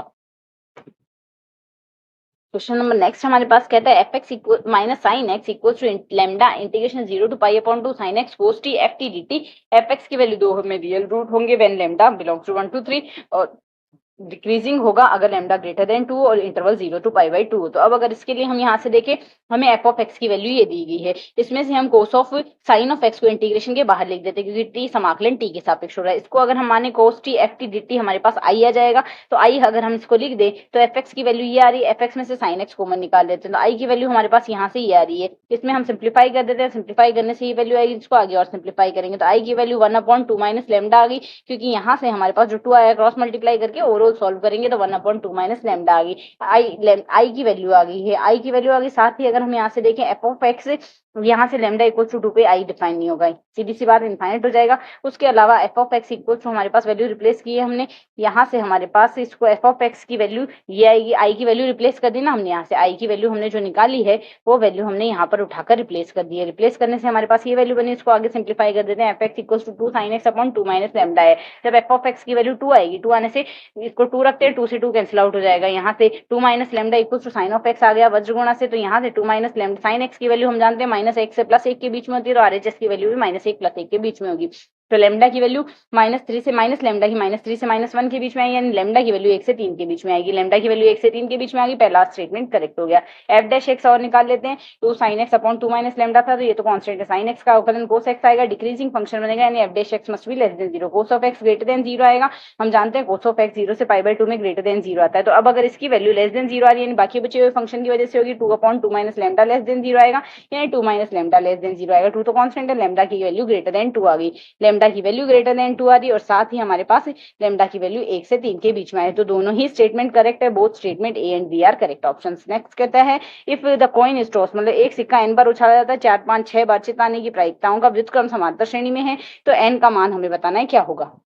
4 5 6 आने की व्युत्क्रमों का योग समांतर श्रेणी में, तो 4 बनाने एनसीआर पी की पावर आर क्यू की power n minus r, binomial expansion से लिख दिया। हेड आने की प्रोबेबिलिटी आने, यहाँ पे 4 चित्रपट आने की प्रोबेबिलिटी 1/2 होगी दोनों केस में, तो पी 4 की वैल्यू क्या आ जाएगी, एनसीआर पी और क्यू की वैल्यू सेम है, तो इसका अगर आधार समान है घाते जुड़ जाएगी, पावर आर ही रहेगी, एन ही आ जाएगी, 1/2 की पावर एन, NC5 1/2 की पावर n और NC6 1/2 की पावर n। हम जानते हैं समांतर श्रेणी में 2b equal to a plus c लिखेंगे, इसको सॉल्व करेंगे, सॉल्व करने से ये वैल्यू आएगी। यहाँ से इसको अगर हम आगे सिंप्लीफाई कर दें, NCR को एक्सपेंड कर दें, n factorial upon r factorial into n minus r factorial, तो यहाँ से दोनों पक्षों में n फैक्टोरियल कट जाएगा, साथ ही 4 का फैक्टोरियल दोनों में कट जाएगा, तो यहाँ से 5 फैक्टोरियल को 5 गुना 4 का फैक्टोरियल लिख सकते हैं, 6 को 5 गुना 6 का 6 गुना 5 गुना 4 का फैक्टोरियल आएगा। n-6 है तो n-6 को यहाँ से n-4 into n-5 into n-6 का फैक्टोरियल आएगा, ये वैल्यू आपस में कट जाएगी। n-5 को हम लिख सकते हैं n-5 इंटू n-6 का फैक्टोरियल, तो n-6 का फैक्टोरियल हमने कैंसिल आउट कर दिया, सॉल्व कर ली, ये वैल्यू आएगी। एलएचएस में हमारे पास लघुत्तम अगर देखेंगे 30 गुना n-4 n-5 बनेगा, n-5 से n-5 काट दिया, 5 से 30 को काट दिया, 6 आ गया, वज्र गुणा कर देते हैं, 6 दूनी 12, और इसका हम पक्षांतरण करके सॉल्व कर लेते हैं, इसको पूरे को सॉल्व करेंगे तो यहाँ से ये वैल्यू आएगी। तो यहाँ से अगर कंक्लूजन निकालें, इनका मान या तो 4 आएगा या इनका मान 17 आएगा 17, या तो इनका मान 4 आएगा या इनका मान 17 आएगा। अब इनका मान 4 आना तो पॉसिबल नहीं है, क्योंकि जैसे ही हम इनका मान 4 रखते हैं तो हमारे पास यहाँ से वैल्यू डिफाइन नहीं होगी, तो इसके केस में हमारे पास n का मान 17 हम लिखेंगे, क्योंकि NCR लेना है, यानी 4C6 कैसे डिफाइन होगा, तो इसके केस में n का मान 17 आएगा। n का मान 17 आने से हमारे पास यहाँ से कौन सा ऑप्शन करेक्ट हो जाएगा, इसमें देखते हैं, n का मान आ रहा है 17, इनमें से कोई नहीं, फोर्थ ऑप्शन करेक्ट होगा। क्वेश्चन कहता है प्रथम 10 सम प्राकृत संख्याओं का विचरण हमें ज्ञात करना है, variance of first and even natural number. तो अगर इवन नेचुरल नंबर का विचरण देखना है, 10 प्राकृत सम प्राकृत संख्याओं का पहले तो माध्य अगर देखें, मीन आएगा राशियों का योग बटे राशियों की संख्या, 2 कॉमन ले लेंगे, n प्राकृत संख्याओं का योग n into n plus 1 upon 2 आता है, और साथ ही राशियों की संख्या 10 है। यहाँ से अगर हम देखें 2 से 2 कट गया, 10 से 10 कट गया, वैल्यू आ गई 11। सम ऑफ स्क्वायर अगर करेंगे तो यहाँ से 2 का स्क्वायर 4 का स्क्वायर 6 का स्क्वायर एंड सो ऑन आएगा, 2 का स्क्वायर हम यहाँ से कॉमन ले लेते हैं, 2 का स्क्वायर आ जाएगा, और यहाँ से n into n plus 1 into 2n plus 1 upon 6 आता है, तो यहाँ से 2 हमने कैंसिल आउट कर दिया, कैंसिल आउट करने से ये वैल्यू बची है। इसको अगर हम सॉल्व करते हैं तो यहाँ से 1540 वैल्यू आएगी, 1540 आ गई। Sum of the square of the mean हमारे पास आएगा यहाँ से 10 गुना 11 का स्क्वायर, 10 गुना 11 का स्क्वायर, क्योंकि मीन का स्क्वायर हमारे पास 11 आया था, मीन आया था 11, तो sum of the square of the mean आएगा हमारे पास 10 गुना 11 का square, which is equal to 1210। Sum of the square of the mean difference अगर निकाले एक्स आई माइनस म्यू का स्क्वायर निकालना है, यानी 1540 माइनस 1210, 1540 तो हमारे पास स्क्वायर आया था और स्क्वायर मीन आया था हमारे पास, यहाँ से इसको सॉल्व करने पर 1210 सॉल्व, डिफरेंस आएगा 330, सिग्मा स्क्वायर की वैल्यू आएगी 330/10 विच इज इक्वल टू 33, तो यहाँ से इस क्वेश्चन का आंसर आएगा 33 होने से हमारे पास फर्स्ट ऑप्शन करेक्ट हो जाएगा। नेक्स्ट क्वेश्चन कहता है in a triangle A B C A into sine B minus C B into sine C minus A plus C into sine A minus B equal to, इसकी value आएगी 0। तो अब अगर इसको सॉल्व करें अब हमारे पास साइन फंक्शन आता है, यहाँ से साइन रूल क्या कहता है, साइन रूल हमारे पास कहता है a upon sine A, b upon sine B, c upon sine C की वैल्यू आपस में बराबर होती है किसी के इक्वल मान ली। हमने स्मॉल a की वैल्यू यहाँ से k साइन ए निकाली, स्मॉल b की वैल्यू k साइन b निकाली और स्मॉल c की वैल्यू k साइन c निकाल ली। इसको अगर सॉल्व करेंगे यहाँ से हमारे पास ये वैल्यू आ जाएगी। हम जानते हैं a plus B plus C equal to 0 अगर है यहाँ पर a plus B plus C equal to 0 नहीं, पाई है, तीनों कोणों का योग 180 होगा तो पाई आएगा यहाँ से। तो साइन पाई माइनस थीटा की वैल्यू साइन थीटा आती है, तो यहाँ से b प्लस सी की जगह हम साइन पाई माइनस ए लिख सकते हैं, पाई माइनस ए की वैल्यू साइन पाई माइनस ए की वैल्यू साइन ए आ जाएगी। ठीक इसी प्रकार यहाँ से हम इसको सॉल्व कर लेते हैं, तो यहाँ से हमारे पास वैल्यू ये आ जाएगी, साइन ए हो गया sine B minus C, sine x into sine y की वैल्यू हमारे पास क्या होगी, इसको हम सॉल्व करेंगे तो यहाँ से हमारे पास ये वैल्यू आ जाएगी। या तो इसको सॉल्व कर लेते हैं, 2 साइन ए साइन बी की वैल्यू हमारे पास साइन एक्स साइन वाई की वैल्यू आएगी sine x plus y, sine x plus y और sine x minus y, sine x plus y sine x minus y, same case में इसमें sine x plus y sine x minus y और sine cos x plus y. एक तो आएगा यहाँ से sine x plus y minus cos x minus Y, ये format हम इसमें लगाएंगे। तो इसको अगर सॉल्व करते हैं तो हमारे पास ओवरऑल वैल्यू क्या आ जाएगी, 0 आ जाएगी। तो इसकी वैल्यू आएगी 0, यहाँ से वैल्यू आ गई हमारे पास 0। नेक्स्ट क्वेश्चन हमारे पास यहाँ से ये कहता है, इसके लिए हम यहाँ से क्या करते हैं, एक इक्वेशन अज्यूम कर लेते हैं। इक्वेशन अज्यूम कर लेंगे, इसमें वैल्यू रख देंगे। सबसे पहले हम यहाँ से रूट लेके चलते हैं, एक्स इक्वल टू 0, एक माइनस का एक और माइनस का 2, 0 माइनस 1 माइनस 2 से हमारे पास इक्वेशन ये बनी। इसको सॉल्व करेंगे, यहाँ से ये वैल्यू आ जाएगी। तो पी क्यू और आर की वैल्यू आ गई, वैल्यू रिप्लेस करते हैं तो x square into x minus 2 आएगा। तो यहाँ से दो वैल्यू तो 0 आ गई और एक वैल्यू आ रही है हमारे पास 2। तो ऑप्शन से कंपेयर करें, third option correct, alpha beta gamma compare कर ले, थर्ड ऑप्शन इसमें करेक्ट है। क्वेश्चन कहता है एक परीक्षा में 5 विकल्पों वाले 10 विकल्प प्रश्न पूछे गए हैं। 1000 में से कितने अभ्यर्थी 40% अंकों के साथ उत्तीर्ण होंगे यदि वे यादृच्छिक रूप से उत्तर देते हैं। यदि वे यादृच्छिक रूप से उत्तर देते हैं तो हमारे पास 5 ऑप्शन है एक क्वेश्चन में। तो probability of guessing correct answer guess करने की प्रोबेबिलिटी 1/5 होगी। The pass to pass 40% answer हमारे पास सही होने चाहिए। 10 में से हमारे पास 10 का 40% कितना आएगा, 10 गुणा 40/100 which is equal to 4। 4 question सही होने चाहिए। Probability of x equal to r equal at least 4 तो सही होनी चाहिए पास होने के लिए। एक्स इक्वल्स टू आर होती है हमारे पास एनसीआर 1/5 की पावर आर और 4/5 की पावर एन माइनस आर होगी।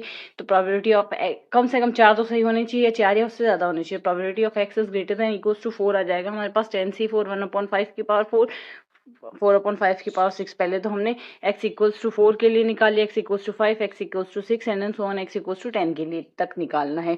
तो या तो हम इससे सॉल्व कर ले या फिर हम वो भी तो सॉल्व कर सकते हैं, x is less than equals to 3 के लिए भी अगर हम सॉल्व कर ले तो भी हो जाएगा।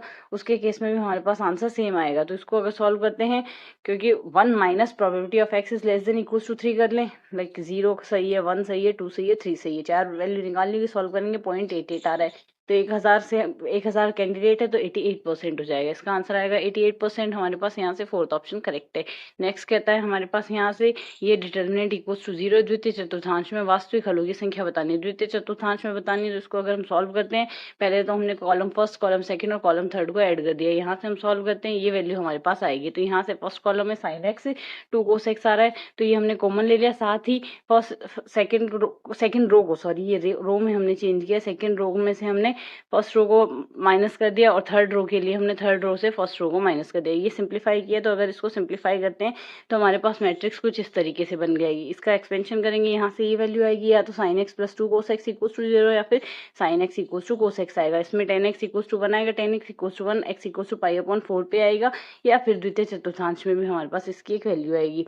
सेकेंड में हमें कहा गया है यहाँ से sine x 10 of x equals to, यहाँ से हमारे पास 10x की वैल्यू x इक्वल्स टू, ये हमारे पास द्वितीय चतुर्थांश में नेगेटिव आता है, सिर्फ प्रथम चतुर्थांश में इसकी वैल्यू आती है प्लस में, 10x की वैल्यू द्वितीय चतुर्थांश में नेगेटिव आती है। बट 10x इक्वल्स टू -2 द्वितीय चतुर्थांश में एक वैल्यू तो मिल ही जाएगी। तो यहाँ से इसका आंसर आ जाएगा हमारे पास एक सॉल्यूशन इसके लिए करेक्ट होगा। नेक्स्ट कहता है यहाँ से, यदि a हमारे पास कोई भी सदिश है, b और c लंबवत सदिश है, तो हमें a b c का अदिश त्रिगुणन है b cross c upon b cross c का मैग्नीट्यूड का square plus a dot b plus a dot c की वैल्यू जो आएगी वो आएगी हमारे पास। यहाँ से इसका आंसर बनेगा, इसका आंसर होगा हमारे पास फर्स्ट, इसका फर्स्ट ऑप्शन हमारे पास करेक्ट होगा। क्वेश्चन नंबर 68 कहता है, ए हमारे पास i plus 2j plus 3k है, b equal to sum of i cross a cross i की वैल्यू हमने आउट करनी है इसका बी का मैग्नीट्यूड। तो इसको अगर हम सरल करें, a cross b cross c की जो वैल्यू आएगी a dot c b minus of a dot b c आएगा। यहाँ से इसमें सॉल्व करें तो हम यहाँ से जानते हैं आई डॉट आई की वैल्यू 1 होती है, बाकी आई डॉट जे और जे डॉट के की वैल्यू 0 होती है। इसे सॉल्व करेंगे, सॉल्व करने पर हमारे पास वैल्यू ये आएगी, आई डॉट आई की वैल्यू 1 आएगी, तो यहाँ से ए आ गया हमारे पास। सेम केस में इसमें अगर करेंगे तो आई ए की वैल्यू है हमारे पास आई जे आई प्लस 2 जे प्लस 3 के, ए डॉट आई निकालेंगे 1 वैल्यू आएगी। तो वैल्यू अगर सब यहाँ सब्सटीट्यूट करें, यहाँ 1 आ गई तो यहाँ सिर्फ आई बचा, तो ए माइनस आई आएगा रेस्पेक्टिवली।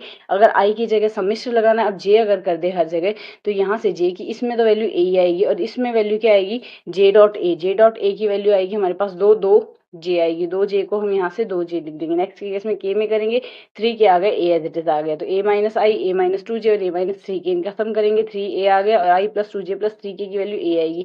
सॉल्व करेंगे 2 ए वैल्यू आ गई। अब यहाँ से 2 इंटू ए का हमने सारणिक निकाल लेना है, रूट 14 आएगा, तो 2 इंटू रूट 14 हमारे पास कौन सा ऑप्शन इसके लिए करेक्ट हो गया, इसका फर्स्ट ऑप्शन हमारे पास यहाँ से करेक्ट आ जाएगा। नेक्स्ट कहता है z equal to x plus iota y है, 2z-1 का यहाँ से mod equals to z minus 2 का मॉड रिप्रेजेंट है इक्वेशन, ये कौन सी इक्वेशन को रिप्रेजेंट कर रहा है। तो इसके केस में अगर हम यहाँ से देखें, ये वैल्यू है हमारे पास z की जगह x प्लस आइटा y लिखेंगे, यहाँ से दोनों तरफ इसको सॉल्व करेंगे, रियल पार्ट का स्क्वायर प्लस इमेजिनरी पार्ट का स्क्वायर। सेम केस में RHS में करेंगे, इसको सिंप्लीफाई कर लेते हैं, सिंप्लीफाई करते हैं 3x square plus 3y square equals to 3 आएगा, 3 को कैंसिल आउट कर देते हैं, x square plus y square बराबर 1 हमारे पास यहाँ से इस इक्वेशन का सॉल्यूशन आ गया। तो यहाँ से हमारा फोर्थ ऑप्शन इसके लिए करेक्ट आंसर बन गया है। नेक्स्ट क्वेश्चन अगर अब हम यहाँ से देखें, ये कहता है a dot zero zero dot b और 1 1 कोलिनियर है। तो अब अगर इसके लिए हम यहाँ से देखें रियल लाइन पे 1 1 0 डॉट ए और 0 डॉट बी, तो यहाँ से ये रेखा कुछ इस तरीके से ले ले, ये रेखा होके जा रही है, ये पॉइंट तो है 2 0 और ये पॉइंट मान लेते हैं 0 2 और यहाँ से एक एक आएगा, ये इस रेखा से होकर जा रही है, तीनों कोलिनियर है।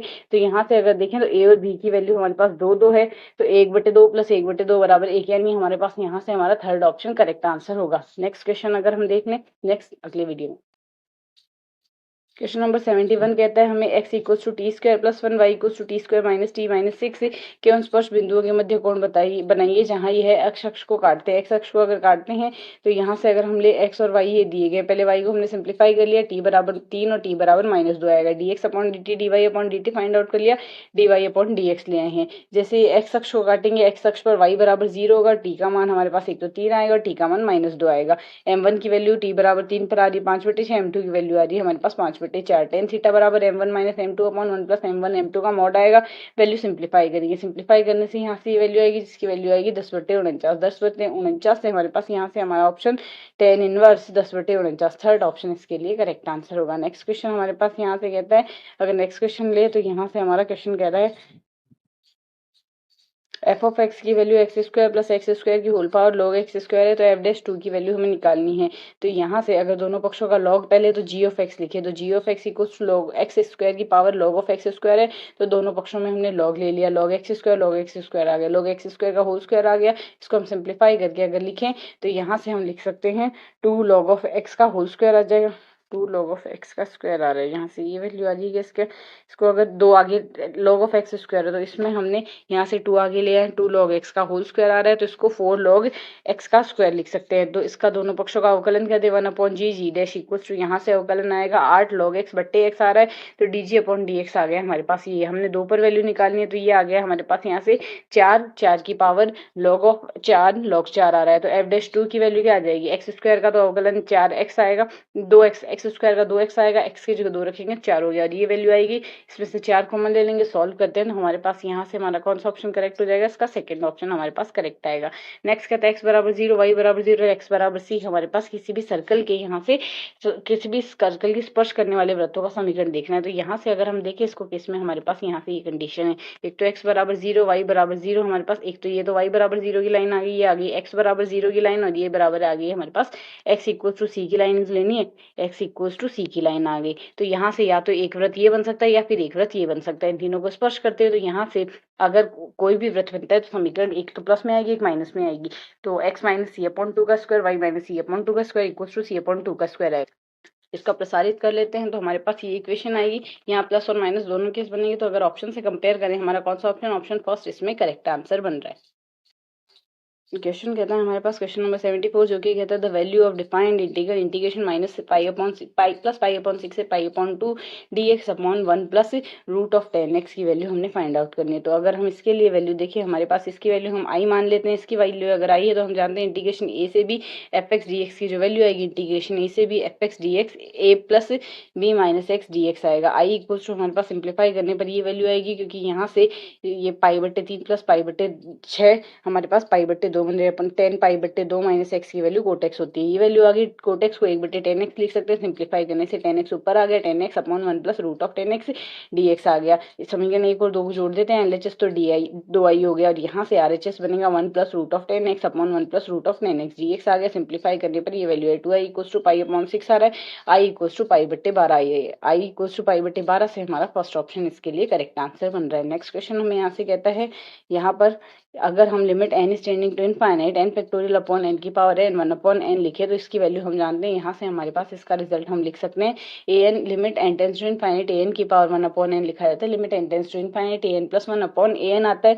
तो अगर सॉल्व करें यहाँ से ए एन की वैल्यू आ गई हमारे पास एन फैक्टोरियल अपॉन एन की पावर एन, तो एन ए एन प्लस 1 अगर लिखेंगे तो एन प्लस 1 का फैक्टोरियल अपॉन एन प्लस 1 की होल पावर एन प्लस 1, तो एन प्लस 1 के फैक्टोरियल को हमने तोड़ दिया एन प्लस 1 इंटू एन का फैक्टोरियल। एन के फैक्टोरियल से तो एन का फैक्टोरियल कट जाएगा और जो एन प्लस 1 आएगा वो एक एन प्लस 1 की पावर यहाँ से कट जाएगी। तो हमारे पास ये बचेगा एन अपॉन एन प्लस 1 की होल पावर एन। अब इसको हम सॉल्व करें तो 1 बट्टे 1 प्लस 1 बट्टे एन की होल पावर हमारे पास एन आ रहा है। इसकी वैल्यू आती है हमारे पास ई, तो 1 बट्टे ई हमारे पास यहाँ से इसका आंसर आएगा। तो 1 बट्टे ई से हमारे पास यहाँ से कौन सा ऑप्शन हमारा करेक्ट हो गया, फोर्थ ऑप्शन इसके लिए करेक्ट आंसर हो जाएगा। नेक्स्ट क्वेश्चन कहता है ए बी सी डी हमारे पास इस तरीके से सेट 0 और 1 में लिए गए तो सरल रेखीय निकाय a x plus B y equal to 0 c x plus d y equal to 0 के अद्वितीय हल यूनिक सॉल्यूशन होने की क्या प्रायिकता है। तो इसके यूनिक सॉल्यूशन होने की हमें प्रायिकता बतानी है। अगर इसके यूनिक सॉल्यूशन की हम प्रायिकता देखते हैं तो वैल्यू हमारे पास यहाँ से क्या बनेगी, इसके केस में हमारे पास वैल्यू बनेगी, इसको अगर मैट्रिक्स फॉर्मेट में लिखे तो ये हमारे पास 0 या 1 दो कंडीशन हो सकती है। एक एलिमेंट की दो कंडीशन, ऐसे 4 एलिमेंट है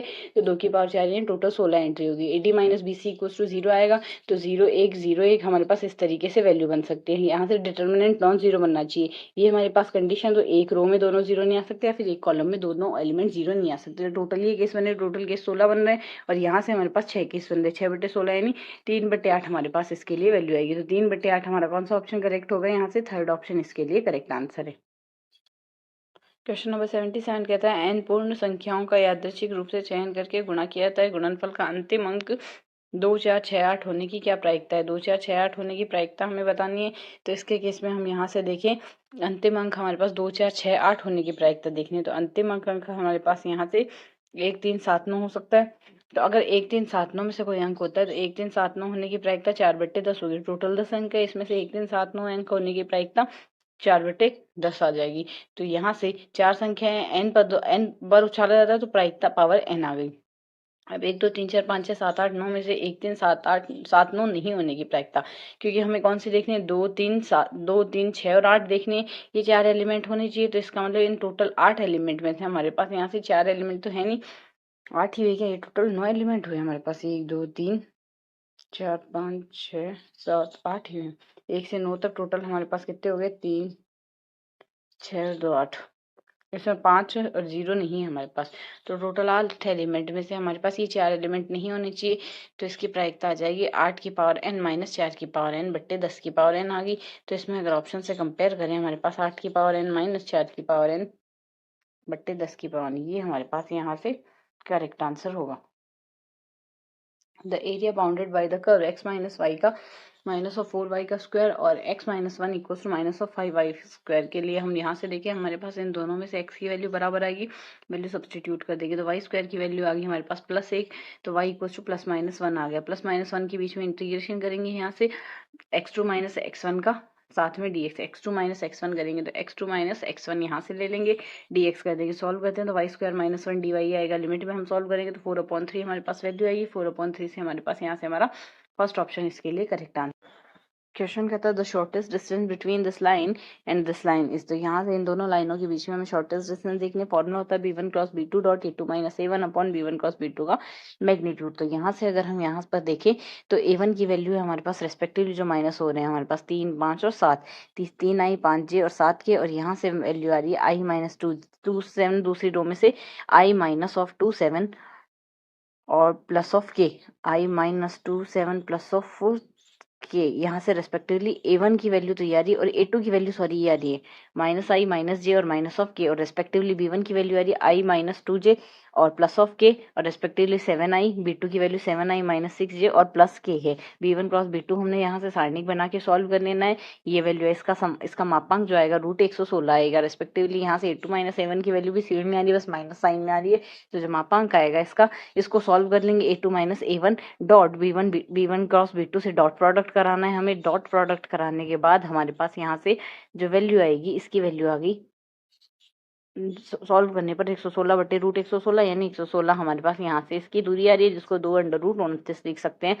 2√29 हमारा थर्ड ऑप्शन है जो इसके लिए करेक्ट आंसर होगा। नेक्स्ट कहता है यहाँ से हमारे पास एफ एक्स संबंध f x plus y equals to f x dot f y x y belongs to natural number इस प्रकार संतुष्ट करता है कि एफ ऑफ 1 इक्वल्स टू 3 है, sum of F x equals to 120 है, देन एन का मान हमें बताना है क्या होगा। तो इसके लिए अगर हम यहाँ से देखें, इसके केस में हमारे पास यहाँ से वैल्यू रहेगी, यहाँ से f x plus y f x f y दिया हुआ है, एफ एक की वैल्यू 3 दी गई है, तो इसको हम यहाँ से एफ ऑफ एक्स की वैल्यू 3 की पावर एक्स लिख सकते हैं।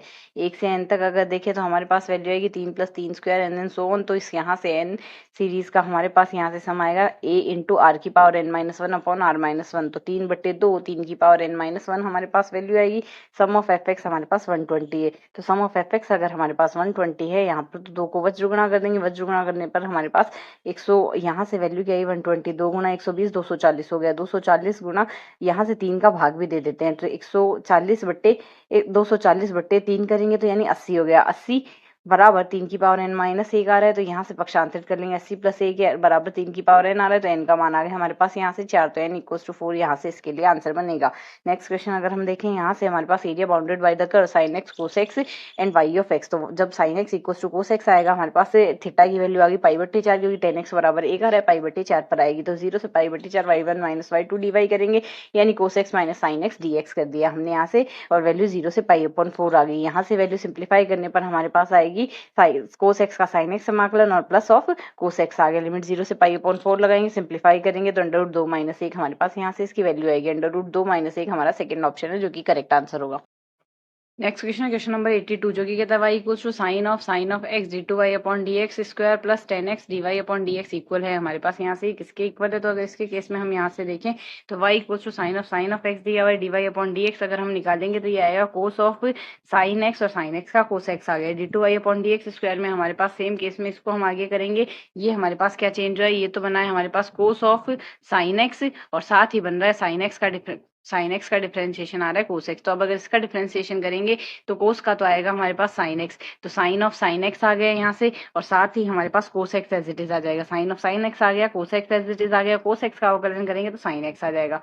और साथ ही इसको अब सॉल्व करते हैं d2y अपॉन dx स्क्वायर, तो ये टर्म हमारे पास थोड़ी और लंबी आएगी। इसके केस में हमारे पास वैल्यू बनेगी, इसकी वैल्यू हमारे पास यहाँ से बनेगी, एक तो बनेगा यहाँ से कोस ऑफ साइन एक्स, ये तो था साइन ऑफ साइन एक्स, एक बार अवकलन करेंगे तो कोस ऑफ साइन एक्स आ जाएगा, और यहाँ से साइन ऑफ एक्स का अवकलन आएगा यहाँ से कोस एक्स, तो साथ में मल्टीपल में आएगा कोस एक्स। अब अगर इसका दोबारा डिफरेंशिएशन करेंगे तो कोस एक्स का तो आ गया माइनस साइन एक्स, तो माइनस ऑफ साइन आ गया, और cos of sine of x as it is आ जाएगा एक, तो हमारे पास साथ ही बनेगा हमारे पास यहाँ से कोस एक्स का अवकलन करेंगे तो प्लस आ जाएगा, कोस का बनेगा हमारे पास साइन, माइनस में बनेगा, तो ये आ गई हमारे पास वैल्यू माइनस, यहाँ से ये वैल्यू आ जाएगी minus sine of sine x आ गया, और साइन एक्स का अवकलन होता है कोस एक्स, तो कोस स्क्वायर एक्स आ गया। ये वैल्यू आ गई, ये पूरी वैल्यू आएगी। तो अब अगर ये पूरी वैल्यू हमारे पास यहाँ से बन रही है, तो यहाँ से ये पूरी value d2y upon dx square की, और इसको अगर 10x से गुणा करेंगे, 10x का मतलब sine x upon cos x, तो ये तो कट जाएगा, साइन एक्स बचेगा। तो हमारे पास यहाँ से sine x cos x sine x, एक प्लस का एक माइनस का आपस में कट गए, ये वैल्यू हमारे पास बच रही है। तो साइन ऑफ साइन एक्स तो है हमारे पास कोस एक्स वाई, तो y कोस स्क्वायर एक्स, तो y कोस स्क्वायर एक्स से हमारा थर्ड ऑप्शन इसके लिए करेक्ट आंसर हो जाएगा। नेक्स्ट क्वेश्चन हमें यहाँ से कहता है, यहाँ से हमारा फंक्शन दिया हुआ है f of x equals to ये एक्स बिलोंग्स टू आर के लिए डिक्रीजिंग इंक्रीजिंग की बात की गई है। तो अगर हम यहाँ से देखें, हमें यहाँ जो फंक्शन दिया हुआ है इसको अगर हम सॉल्व कर लें, इसका हम अवकलन कर देते हैं। एफ डैश एक्स निकालेंगे तो 3x स्क्वायर आएगा, माइनस का 12x आएगा, और नेक्स्ट आएगा हमारे पास प्लस का 12। इसमें से हम 3 कॉमन ले लेंगे। अगर 3 कॉमन ले लेते हैं तो ये हमारे पास एक्स स्क्वायर माइनस का 4x प्लस का 4 आएगा, हमारे पास ये आ गया। इसको अगर सॉल्व करें तो x माइनस 2 का होल स्क्वायर बन गया, x माइनस 2 का होल स्क्वायर बन गया। साथ में 3 है, हम जानते हैं होल स्क्वायर की टर्म हमेशा ग्रेटर देन इक्वल टू 0 आती है, तो ये हमेशा पॉजिटिव आएगा x के प्रत्येक मान के लिए। तो प्रत्येक मान के लिए पॉजिटिव आएगा। अवकलज अगर पॉजिटिव आता है तो ऐसा फलन वर्धमान फलन होता है, तो ऑलवेज वर्धमान आएगा। यदि 3 श्रेणियां कुल आवृत्तियां 50, 60, 90 है और माध्य इसका 12, 15, 20 है, तो इसका संयुक्त श्रेणी का माध्य निकालना है। तो जो संयुक्त श्रेणी का माध्य आएगा वो बनता है हमारे पास 50 गुणा 12, 50 वाले का 12 है, 60 का 15, 90 का 20 है। तो इनको रेस्पेक्टिव गुणा कर दिया, बट्टे राशियों का योग 50, 60 और 90 आ गया। सॉल्व करने पर वैल्यू आएगी हमारे पास 16.5। तो इसका आंसर बनेगा हमारे पास यहाँ से 16.5, ऑप्शन सी। रेखाएं हमें दी गई x प्लस वाई बराबर 6, x माइनस वाई बराबर 2, 3x प्लस के वाई बराबर 14 संगामी है। तो k का मान हमें बताइए, k का मान हमें यहाँ से देखना है। k का मान अगर यहाँ से देखना है तो हम यहाँ से देखें, एक इक्वेशन फर्स्ट है, एक इक्वेशन सेकंड है। तो equation second into equation second को, फर्स्ट इक्वेशन को 2 से गुना करते, सेकंड को सीधा जोड़ दे, तो हमारे पास ये इक्वेशन बनेगी 3x प्लस वाई बराबर 14। अब हमें संगामी कही हुई है, संगामी इक्वेशन तो कंपेयर करें तो k का मान हमारे पास 1 आ जाएगा। k बराबर 1 हमारे पास यहाँ से इस क्वेश्चन के लिए आंसर हो गया, k equals to 1। First option इसके लिए करेक्ट हो गया। नेक्स्ट क्वेश्चन हमें यहाँ से कहता है, यहाँ पर अगर देखिए हमें यहाँ पर दिया गया है एबीसी त्रिभुज, एबीसी की भुजाएं हैं, एबीसी क्रमशः त्रिभुज के सम्मुख कोण है। तो यहाँ से हमें इसका मान निकालना है। इसको सॉल्व करने के लिए हम यहाँ से क्या कर सकते हैं, साइन रूल काम में लेंगे। A upon sine A, b upon sine B, c upon sine C equals to k है। A equals to k sine A, b equals to k sine B और c equals to k sine C. A की value 90 degree assume कर लेते हैं और B और सी की value 45 degree assume कर लेते हैं। वैल्यू से सॉल्व करके रखेंगे, सॉल्व करने से वैल्यू आ गई 0, तो यहाँ से इसकी फाइनल वैल्यू आएगी 0। बस ये सेकंड ऑप्शन इसका करेक्ट हो गया। नेक्स्ट कहते हैं maximum value of 1 upon x की पावर की, एक्स की पावर एक्स की वैल्यू मैक्सिमम क्या आएगी। तो एक्स 1 अपॉन एक्स की पावर एक्स को एक्स की पावर माइनस एक्स लिख सकते हैं। Log y equals to minus x log x आएगा। तो 1 upon y d y upon d x equals to minus 1 minus log of x आएगा, equals to 0। अगर मान ली लॉग एक्स की वैल्यू माइनस 1 आएगी तो एक्स की वैल्यू ई इनवर्स आ गई। ई इनवर्स आ गई, y equals to 1 upon x की पावर एक्स है which is equals to this one. इसको अगर सिंप्लीफाई करें तो ई ऊपर चला जाएगा, ई की पावर माइनस 1 अपॉन ई हो जाएगा। ई की पावर माइनस 1 अपॉन ई इसका मैक्सिमम मान होगा। नेक्स्ट क्वेश्चन अगर देखें, f of x equals to x into x minus 1 x minus 2, interval दिया 0 to 1 अपॉन 2। तो लेग्रेंजेस मीन वैल्यू थ्योरम से हमें सी की वैल्यू निकालनी है। तो लेग्रेंजेस मीन वैल्यू थ्योरम कहती है f b minus f a upon b minus C. B की वैल्यू 1/2 है, ए की वैल्यू 0 है। एफ डैश सी की वैल्यू देखनी है, एफ एक्स हमें ये दिया, एफ एक्स को सिंप्लीफाई कर लिया, एफ डैश एक्स की वैल्यू ये आ गई। तो यहाँ से दोनों को सिंप्लीफाई करेंगे, यहाँ से वैल्यू आएगी। इसको सिंप्लीफाई करते हैं यहाँ से, तो सी में द्विघात समीकरण आ गई। द्विघात समीकरण आएगा minus b plus minus root b square minus 4ac upon 2a आएगा। सिंप्लीफाई करते हैं, प्लस और माइनस दोनों में आएगा। प्लस तो डोमेन में आएगा नहीं, क्योंकि जो वैल्यू हमें सी की दी है उस इंटरवल में नहीं आ रही, तो सिर्फ माइनस की वैल्यू हम यहाँ से लेंगे। 6 माइनस रूट हमारे पास कितना है, 6 माइनस रूट 21/6, 6 माइनस रूट 21/6। यहाँ से हमारा फोर्थ ऑप्शन इसके लिए करेक्ट आंसर बनेगा। नेक्स्ट यहाँ से नेक्स्ट क्वेश्चन कहता है 89 the derivative of sine inverse 2x upon 1 plus x square का differentiation with respect to tan inverse 2x upon 1 plus 1 minus x square का करना है। तो tan इनवर्स इसको हम z के इक्वल मान लेते हैं, तो इस वैल्यू को y के इक्वल मान देते हैं। तो हम जानते हैं tan 2 थीटा की वैल्यू होती है 2 tan theta upon 1 minus tan square theta, और sin 2 थीटा की value 2 tan theta upon 1 minus tan square theta होती है। तो अब अगर x की वैल्यू हम यहाँ से लेते हैं, x equal to tan theta assume कर लें, तो इसको सिंप्लीफाई करेंगे, tan इनवर्स tan 2x, इसको सॉल्व करेंगे तो 2x आ गया। x z की वैल्यू 2x आ रही है, हमें x के सापेक्ष अवकलन करना है, x की वैल्यू और अपलोड कर देते हैं। तो यहाँ से हमारे पास x की नहीं थीटा आएगा, यहाँ से tan 2 थीटा बनेगा, tan 2x ना के tan 2 थीटा होगा। यहाँ से हमारे पास ये आएगा tan 2 थीटा, तो 2 थीटा आएगा, 2 थीटा में थीटा की वैल्यू रखेंगे तो tan इनवर्स x आ जाएगा। tan इनवर्स x आ गई, इसका अवकलन करेंगे तो 2/1 प्लस एक्स स्क्वायर आ गया। रिस्पेक्टिवली y को सॉल्व करते हैं, sin 2 थीटा होगा, इसको हम 2 थीटा लिख सकते हैं, 2 का मतलब 2 tan इनवर्स x आएगा, तो 2/1 प्लस tan स्क्वायर आएगा। इसको समीकरण 3/4 करेंगे, dy अपॉन dx लिखना है, dy अपॉन dz निकालेंगे तो वैल्यू हमारे पास ओवरऑल 1 आ गई। तो इसके केस में हमें इसके सापेक्ष तो अवकलन करना था, तो इसके अवकलन आ गया हमारे पास यहाँ से 1। तो यहाँ से हमारा कौन सा ऑप्शन, फर्स्ट सेकेंड ऑप्शन इसके लिए करेक्ट आंसर हो जाएगा। नेक्स्ट क्वेश्चन हमें यहाँ से कहता है हमारा क्वेश्चन नंबर 90, हमें डिस्टेंस बतानी है इस प्लेन की, इस प्लेन से। अब ये दोनों प्लेन अगर हम हाथ से देखें, हमारे पास समांतर प्लेन है, ax plus B Y plus C z equals to d आ रहा है d1 और दूसरे में आ रहा है d2। तो इसमें हमारे पास जो डिस्टेंस आती है d2 minus d1 upon square root of a square plus b square plus c square आएगी। तो d की वैल्यू हमारे पास यहाँ से क्या आएगी, 4 माइनस 6 6 माइनस 4 यानी 2 आ गई। 2 बटे यहाँ से a का स्क्वायर प्लस b का स्क्वायर प्लस c का स्क्वायर 2 बटे रूट 29 आएगी। 2 बटे रूट 29 की वैल्यू आएगी हमारे पास। यहाँ से थर्ड ऑप्शन करेक्ट हो गया। इफ द रिजल्टेंट, हम यहाँ से देखें थीटा कोण पर कार्य 2 बल p बाई q, परिणामी आ रहा है 21 square root of p square plus q square है, और ये दी 90 माइनस थीटा, ये दी 90 माइनस थीटा कोण पर कार्य कर रहे हैं, तो परिणामी जो आ रहा है 19 p square plus q square आ रहा है। थीटा का मान बताना है, तो हमारे पास हम जानते हैं हमारे पास वैल्यू क्या होती है, p square r square equal to क्या लिखा जाता है, p square plus q square plus 2pq cos theta आती है। तो आर की वैल्यू हम यहाँ से 21 square root p square plus q square लेते हैं, इसका होल स्क्वायर करते हैं, तो यहाँ से P square plus q square plus 2pq cos theta आएगी। वैल्यू सब्सटीट्यूट करते हैं तो हमारे पास यहाँ से इसका पक्षांतर कर ले 440 बन गया। 2pq कोस थीटा आ गया 220 P square plus q square pq cos theta आएगी। तो अब अगर हम यहाँ से देखें इसी प्रकार हमें 19 दिया हुआ, तो 19 का स्क्वायर 361 में से एक घटा दिया 360 का आधा आएगा 180 P square plus q square pq sine theta आएगा। 2 बट्टे 1 कर लेते हैं, तो pq से pq कट गया, साइन अपन कोस 10 आ गया। यहाँ से पी स्क्वायर क्यू स्क्वायर उसका सम कट गया 180 बटे 220 9 बट्टे 11 आ गया। 9 बट्टे 11 आने से हमारे पास यहाँ से हमारा कौन सा ऑप्शन करेक्ट हो गया, 9 बट्टे 11 से हमारा थर्ड ऑप्शन इसके लिए करेक्ट हो गया। क्वेश्चन नंबर 92 हमें कहता है हमारे पास दो बल है, अधिकतम परिणामी न्यूटन 4 न्यूटन है, यदि 90 डिग्री के कोण पर कार्य कर रहे हैं तो परिणामी 9 न्यूटन हो जाता है। तो इनमें से एक बल हमें बताना है कौन सा होगा। इनमें से एक बल अगर हम यहाँ से देखें तो F1 प्लस F2 का मान 4 है, कोस 90 का मान 0 है, R बराबर square root of F1 square plus F2 square, दोनों साइड होल स्क्वायर करेंगे तो 9 F1 square plus F2 square आएगा। 9 वैल्यू आ गई F1 स्क्वायर।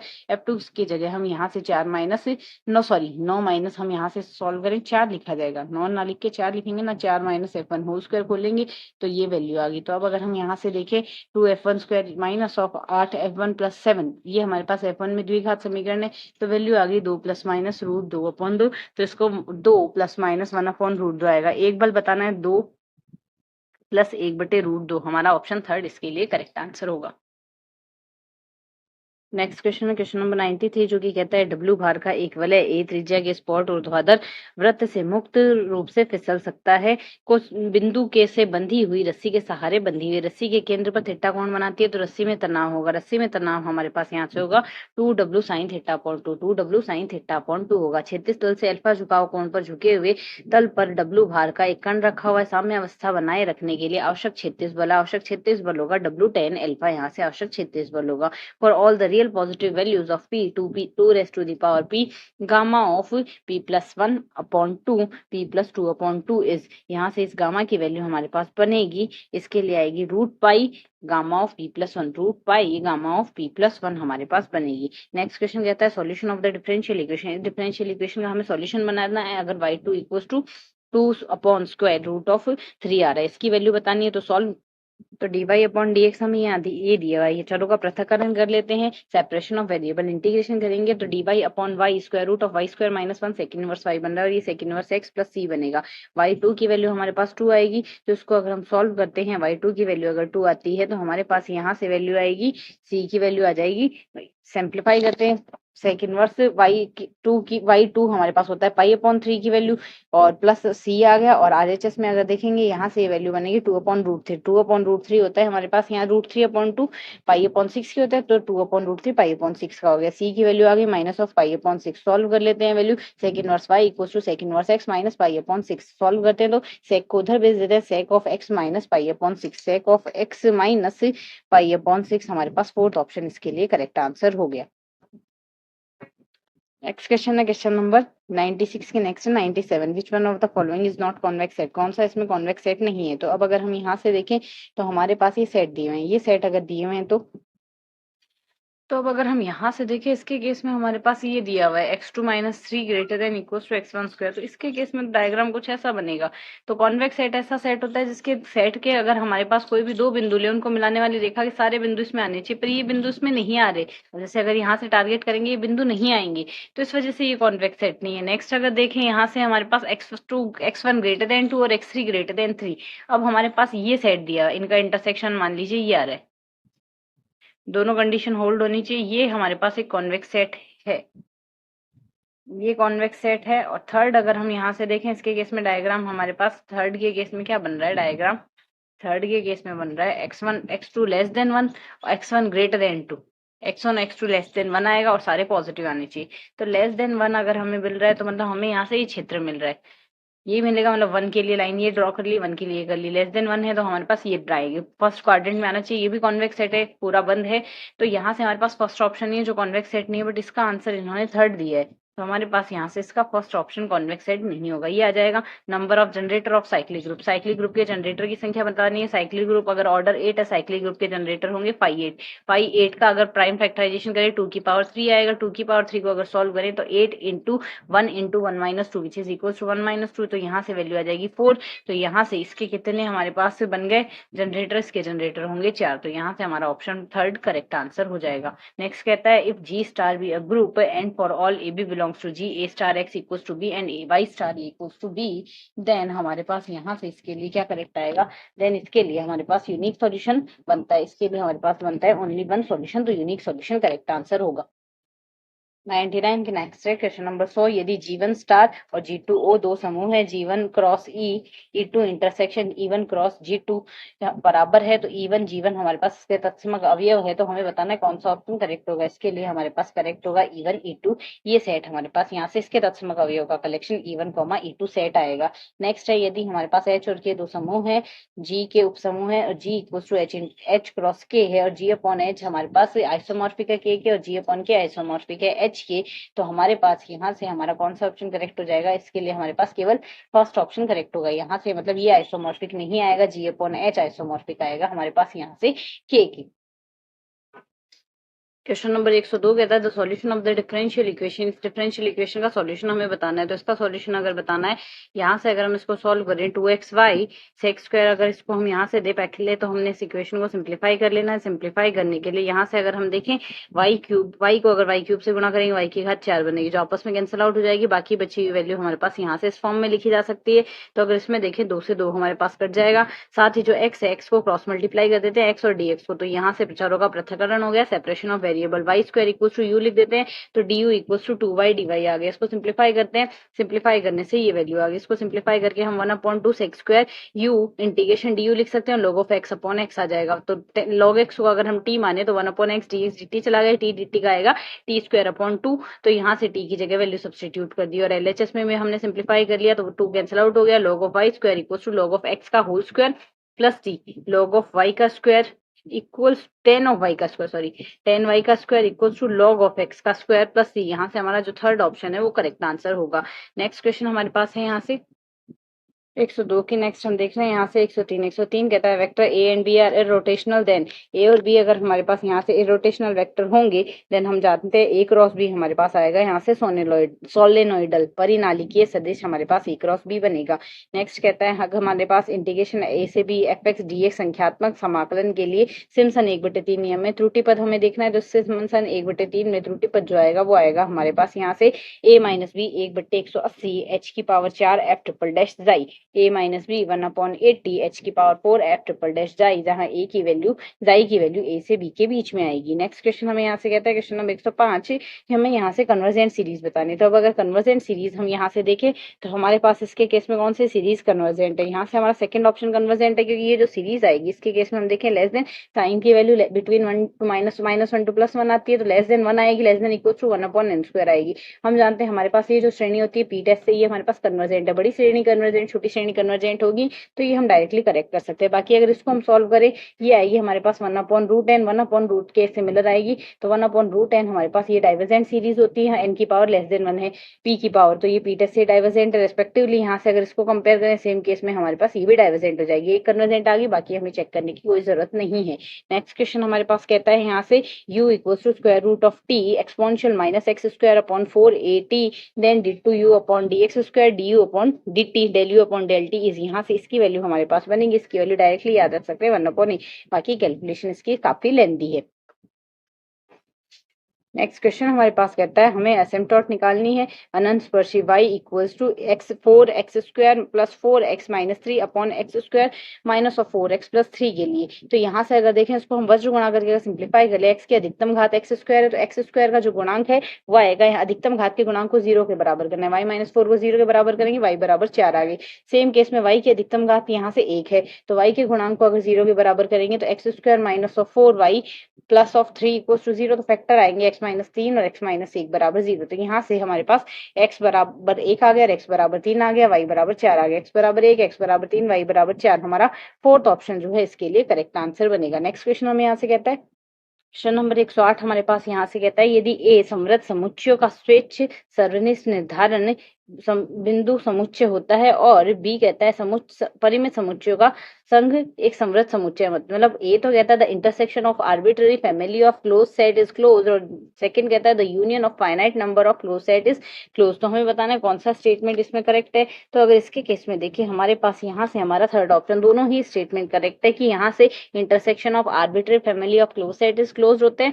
साथ ही हमारे पास दूसरा भी करेक्ट है, the union of finite number of close set is close, दोनों ही सही है। नेक्स्ट क्वेश्चन नंबर 109 हमें यहाँ से कहता है, अगर हम यहाँ से देखें a n equals to sine n pi upon 2 plus minus 1 raise to the power n into 1 upon n है, तो यहाँ से n टेंड्स टू इनफाइनाइट पर अगर देखें तो ये टर्म तो जीरो की ओर टेंड कर रही है। और साइन n पाई अपॉन 2 यहाँ से हम जानते हैं अगर हमारे पास इवन नंबर हुआ तो इवन नंबर पे तो वैल्यू आएगी 0, ऑड नंबर पे वैल्यू +1 भी आ सकती है और -1 भी आ सकती है। तो यहाँ से दो अलग अलग लिमिट आ रही है, मतलब लिमिट एग्जिस्ट ही नहीं कर रही, डजंट एग्जिस्ट। तो यहाँ से तीनों ही ऑप्शन इसके बन रहे हैं, मतलब लिमिट ही एग्जिस्ट नहीं कर रही, यूनिक लिमिट नहीं आ रही तो लिमिट एग्जिस्ट नहीं कर रही, तो यहाँ से इसमें कोई भी ऑप्शन करेक्ट नहीं होना चाहिए।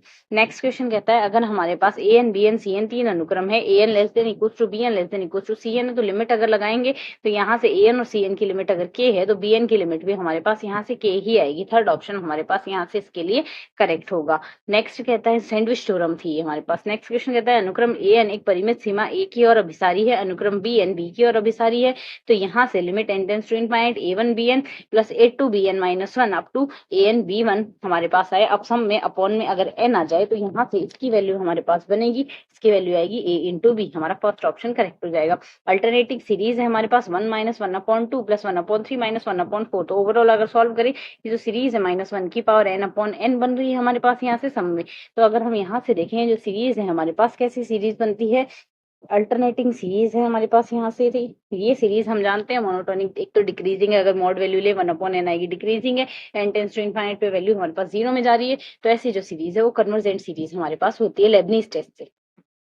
क्वेश्चन नंबर 113 कहता है, गणितज्ञ डी केनिंग्स द्वारा सिद्ध की गई प्रमेय किसे हल करने के लिए प्रयोग की जाती है। डी केनिंग्स के द्वारा, मैथमेटिशियन डी केनिंग ने यहाँ से हल किया था नियतन समस्याओं को, असाइनमेंट प्रॉब्लम्स को डी केनिंग ने सॉल्व किया, नियतन समस्याएं होगी। नेक्स्ट क्वेश्चन है, उद्देश्य फलन हमें दिया गया है यहाँ से अधिकतम होने के लिए प्रतिबंध x1 less than equals to, प्रतिबंध है हमारे पास यहाँ से x1 plus x2 x plus y less than equals to 30 x minus y greater than equals to 20 greater than equals to 0 y less than 12 x less than 20 y greater than 3। तो यहाँ से हमें एक्स वाई की value बतानी है किसके बराबर होगी। तो अगर इन लाइंस को हम ग्राफिकली प्लॉट करें तो ये आएगा हमारा कॉमन रीजन। तो यहाँ से अगर हम देखें एक पॉइंट तो हमारे पास यहाँ से ये बन रहा है, एक पॉइंट ये बन रहा है, एक पॉइंट बनेगा 12-12, एक बनेगा 20-12। तो अगर मैक्सिमम निकालें, एक से 60 आ रहा है, एक में 76 आ रहा है, मैक्सिमम में देखना है 76 आ रहा है, 76 20-12 पे आ रहा है, 20-12 तो हमारे पास यहाँ से ऑप्शन ही नहीं है, 20-12 जैसा तो कोई ऑप्शन ही नहीं है, मैंने 20-12 कहाँ से लिया है, 20-12 ना होके 20-12 ऑप्शन ही नहीं है इसमें, ऑप्शन 12-12 है, तो 12-12 ऑप्शन वाला डायरेक्ट हम करेक्ट कर देंगे। अगर आप इजीली पहले ही ऑप्शन देख लें तो 12-12 वाला ऑप्शन हमने यहाँ से करेक्ट कर देना है। नेक्स्ट क्वेश्चन अगर हम यहाँ से देखिए, क्वेश्चन नंबर 115 आएगा। 115 नंबर कहता है, 36 से अल्फा कोण बनाते हुए कण यू से प्रक्षेपित किया जाता है और कितने समय बाद इसकी दिशा में अपनी पूर्व दिशा के लंबवत हो जाएगी। इसकी पूर्व दिशा के लंबवत होगी कितनी देर में, u अपॉन जी कोसेक अल्फा समय के बाद ये लंबवत हो जाएगी पूर्व दिशा की। नेक्स्ट अगर देखिए यहाँ से, नेक्स्ट क्वेश्चन कहता है, हमारे पास दो बल P व Q अल्फा कोण पर झुके हुए हैं, एक बिंदु पर कार्यरत है, P को दुगुना कर दिया जाए और Q को 10 न्यूटन बढ़ा दिया जाए तो परिणामी की दिशा समान रहती है। तो दूसरा बल Q बराबर है, दूसरा बल Q हमें ज्ञात करना है क्या होगा। तो हम जानते हैं हमारे पास tan alpha equals to Q sin alpha upon P plus Q cos alpha होता है, Q cos थीटा होता है। अगर tan अल्फा Q को हम 10 अंक बढ़ा दे और P को 2P कर दे तो ये वैल्यू आएगी। इक्वेशन फर्स्ट और सेकंड से tan अल्फा की दोनों वैल्यू बराबर है, तो दोनों वैल्यूज को आपस में इक्वल कर दिया, क्रॉस मल्टीप्लाई करके अगर हम सिंप्लीफाई कर ले, 2PQ है और यहाँ PQ एक तरफ PQ बचेगा, Q square cos alpha theta से Q square cos theta cut गया यहाँ से, साथ ही हमारे पास 10Q cos थीटा से 10Q cos थीटा कट गया, 10P बचा है तो PQ बराबर 10P, P से P कट गया, Q की वैल्यू आ गई 10, Q की वैल्यू 10 आने से हमारे पास यहाँ से Q की वैल्यू तो 10 हो गई, यहाँ से सेकेंड फोर्थ ऑप्शन करेक्ट हो जाएगा। नेक्स्ट है ये अवकल समीकरण हमें दी गई, इसका हमें हल बताना है। तो यहाँ से ये P में द्विघात समीकरण, P में द्विघात समीकरण है, तो इसको सरल करने के लिए हम क्या कर सकते हैं, यहाँ से इसका हम P डिस्क्रिमिनेंट निकाल सकते हैं। तो बी का द्विघात समीकरण का डिस्क्रिमिनेंट आता है बी स्क्वायर माइनस 4ac। तो बी स्क्वायर माइनस 4ac से अगर इसको सरल करें तो बी स्क्वायर की वैल्यू तो हो जाएगी हमारे पास यहाँ से साइन स्क्वायर कोस स्क्वायर और cos square x cos square y equal minus 4 into a into c करेंगे। तो यहाँ से अगर हम सिंप्लीफाई कर लेते हैं तो हमारे पास कौन सी value correct, b square minus 4ac equal to 0 से करेंगे तो यहाँ से हमारा सेकंड ऑप्शन इसके लिए करेक्ट आंसर बन जाएगा। क्वेश्चन नंबर है हमारे पास यहाँ से 118 युगपतों का समीकरण दी गई है। यहाँ से ये दो, इसमें y का मान निकालना है। तो अगर y का मान निकालना है सबसे पहले हम पहली इक्वेशन को देखते हैं। इसमें क्रॉस मल्टीप्लाई करके dx upon dt equals to हमारे पास ये t को भी क्रॉस मल्टीप्लाई कर देंगे 1 माइनस 2x अपॉन टी आ जाएगा। इसको अगर सिंप्लीफाई करते हैं 2x अपॉन टी को LHS में ले जाते हैं तो 2x अपॉन 2 अपॉन tx आ गया और RHS में हमारे पास बचा है सिर्फ a की ये वैल्यू आ रही है यहाँ से। अब अगर देखें इसके लिए IF की वैल्यू हमारे पास क्या आएगी, IF equals to exponential integration 2 upon T dt आ जाएगा। 2 अपॉन टी लॉग टी में चला गया तो यहाँ से 2 लॉग एक्सपोनेंशियल 2 लॉग टी आएगा। तो सिंप्लीफाई करेंगे टी स्क्वायर आ गया। IF की वैल्यू टी स्क्वायर आ रही है। IF की वैल्यू अगर टी स्क्वायर आ रही है सॉल्यूशन क्या बनेगा, टी स्क्वायर इंटू हमारे पास यहाँ से आएगा टी स्क्वायर इंटू यहाँ से आएगा x बराबर integration T square into RHS की वैल्यू एक ही है dt आ गया प्लस इंटीग्रेशन कांस्टेंट c1 लगा देते हैं।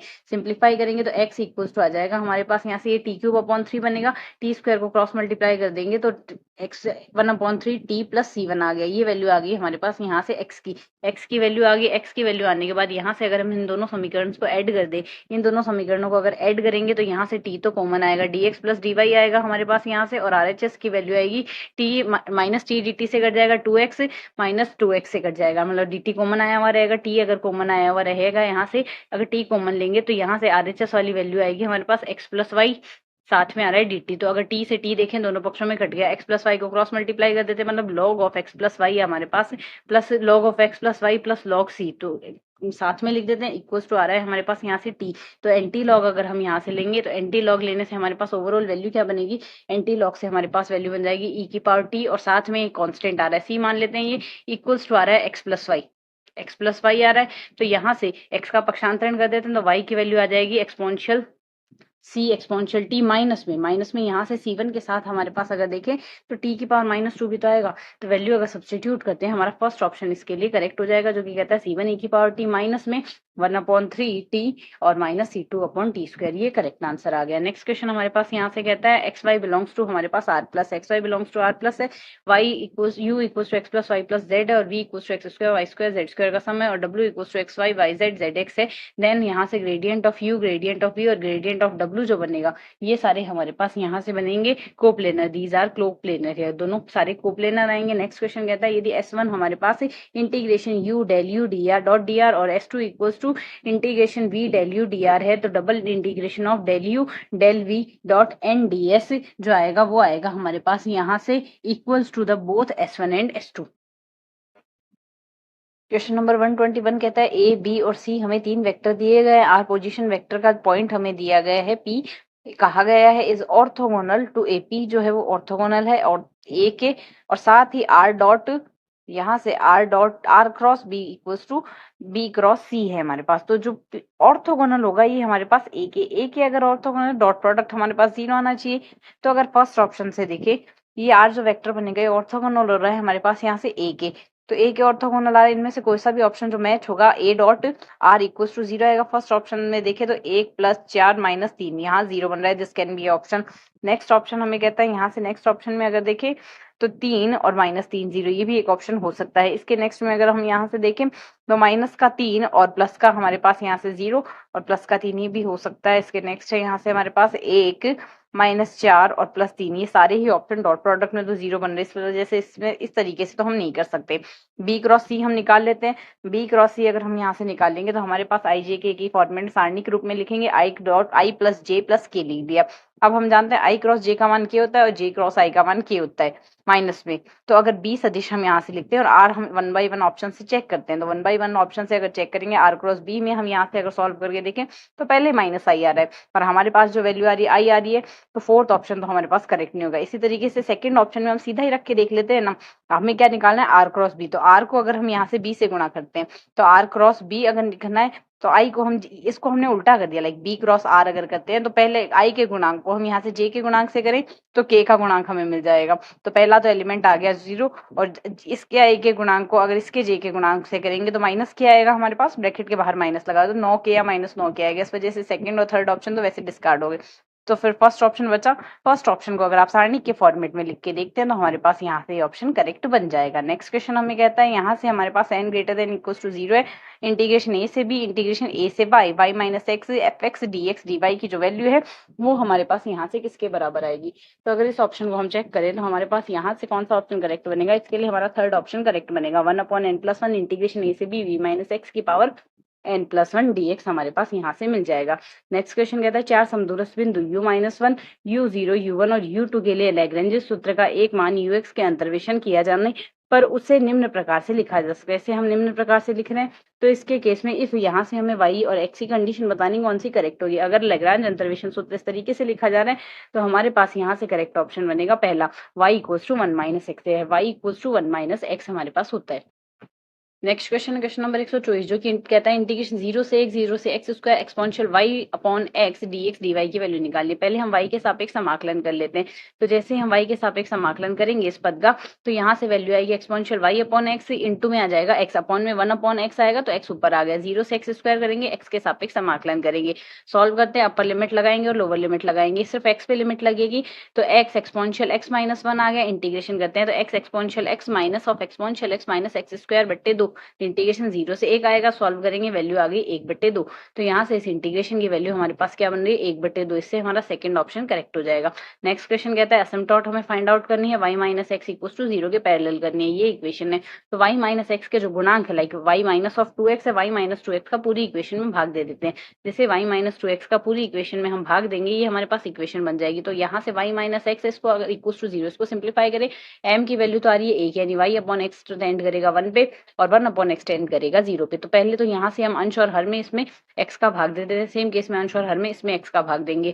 तो ये वैल्यू तो गई 1 में, तो 1 - 5 बराबर -5 आ गया, सेम 1 - 2 -1 आ गया रेस्पेक्टिवली। यहाँ से ये वैल्यू 1 में गई तो 1 - 5 बटे 1 - 2 सॉल्व करेंगे, ये वैल्यू आ गई y - x में, ये द्विघात समीकरण। तो y - x = -b + √b² - 4ac/2a value आ रही है 4 और 1। तो y - x की एक वैल्यू तो 4 आ रही है, एक y - x की एक वैल्यू 1 आ रही है। तो y - 1 की एक वैल्यू 4 तो -4 आएगा और एक आ रही है 1 तो माइनस का 1 आएगा। यहाँ से हमारा थर्ड ऑप्शन करेक्ट आंसर हो जाएगा। नेक्स्ट कहता है with usual notation which of the following is true, कौन सा स्टेटमेंट हमारे पास ट्रू होगा यहाँ से। तो हम जानते हैं which of the following is true, हमारे पास यहाँ से करेक्ट स्टेटमेंट बनता है हमारा fourth statement e+1 delta is equivalent to 2e - 1 mu, e+1 delta equals to equivalent to 2e - 1 into mu. हमारे पास फोर्थ ऑप्शन हमारा यहाँ से करेक्ट आंसर आ जाएगा। नेक्स्ट क्वेश्चन हमारे पास यहाँ से कहता है हमारे पास पर्टिकुलर इंटीग्रल डिफरेंशियल इक्वेशन का पर्टिकुलर इंटीग्रल हमें इसके लिए फाइंड आउट करना है। तो इसको अगर हम सॉल्व करें तो ये इक्वेशन इसमें से अगर हम डी कॉमन ले लें तो 1/d आएगा। पर्टिकुलर इंटीग्रल में ये तो क्या रहता है RHS में, यहाँ से कोफिशिएंट है 1 में लिखा जाता है इंटू ये वैल्यू लिखी जाती है यहाँ से हमारे पास। तो 1/d कॉमन आएगा तो यहाँ से 1/d का मतलब इंटीग्रेशन, इस टर्म का हमने इंटीग्रेशन कर दिया 1 + x² का। फिर हम यहाँ से 1/6 कॉमन लेके इसको सिंप्लीफाई करके ये लिख सकते हैं।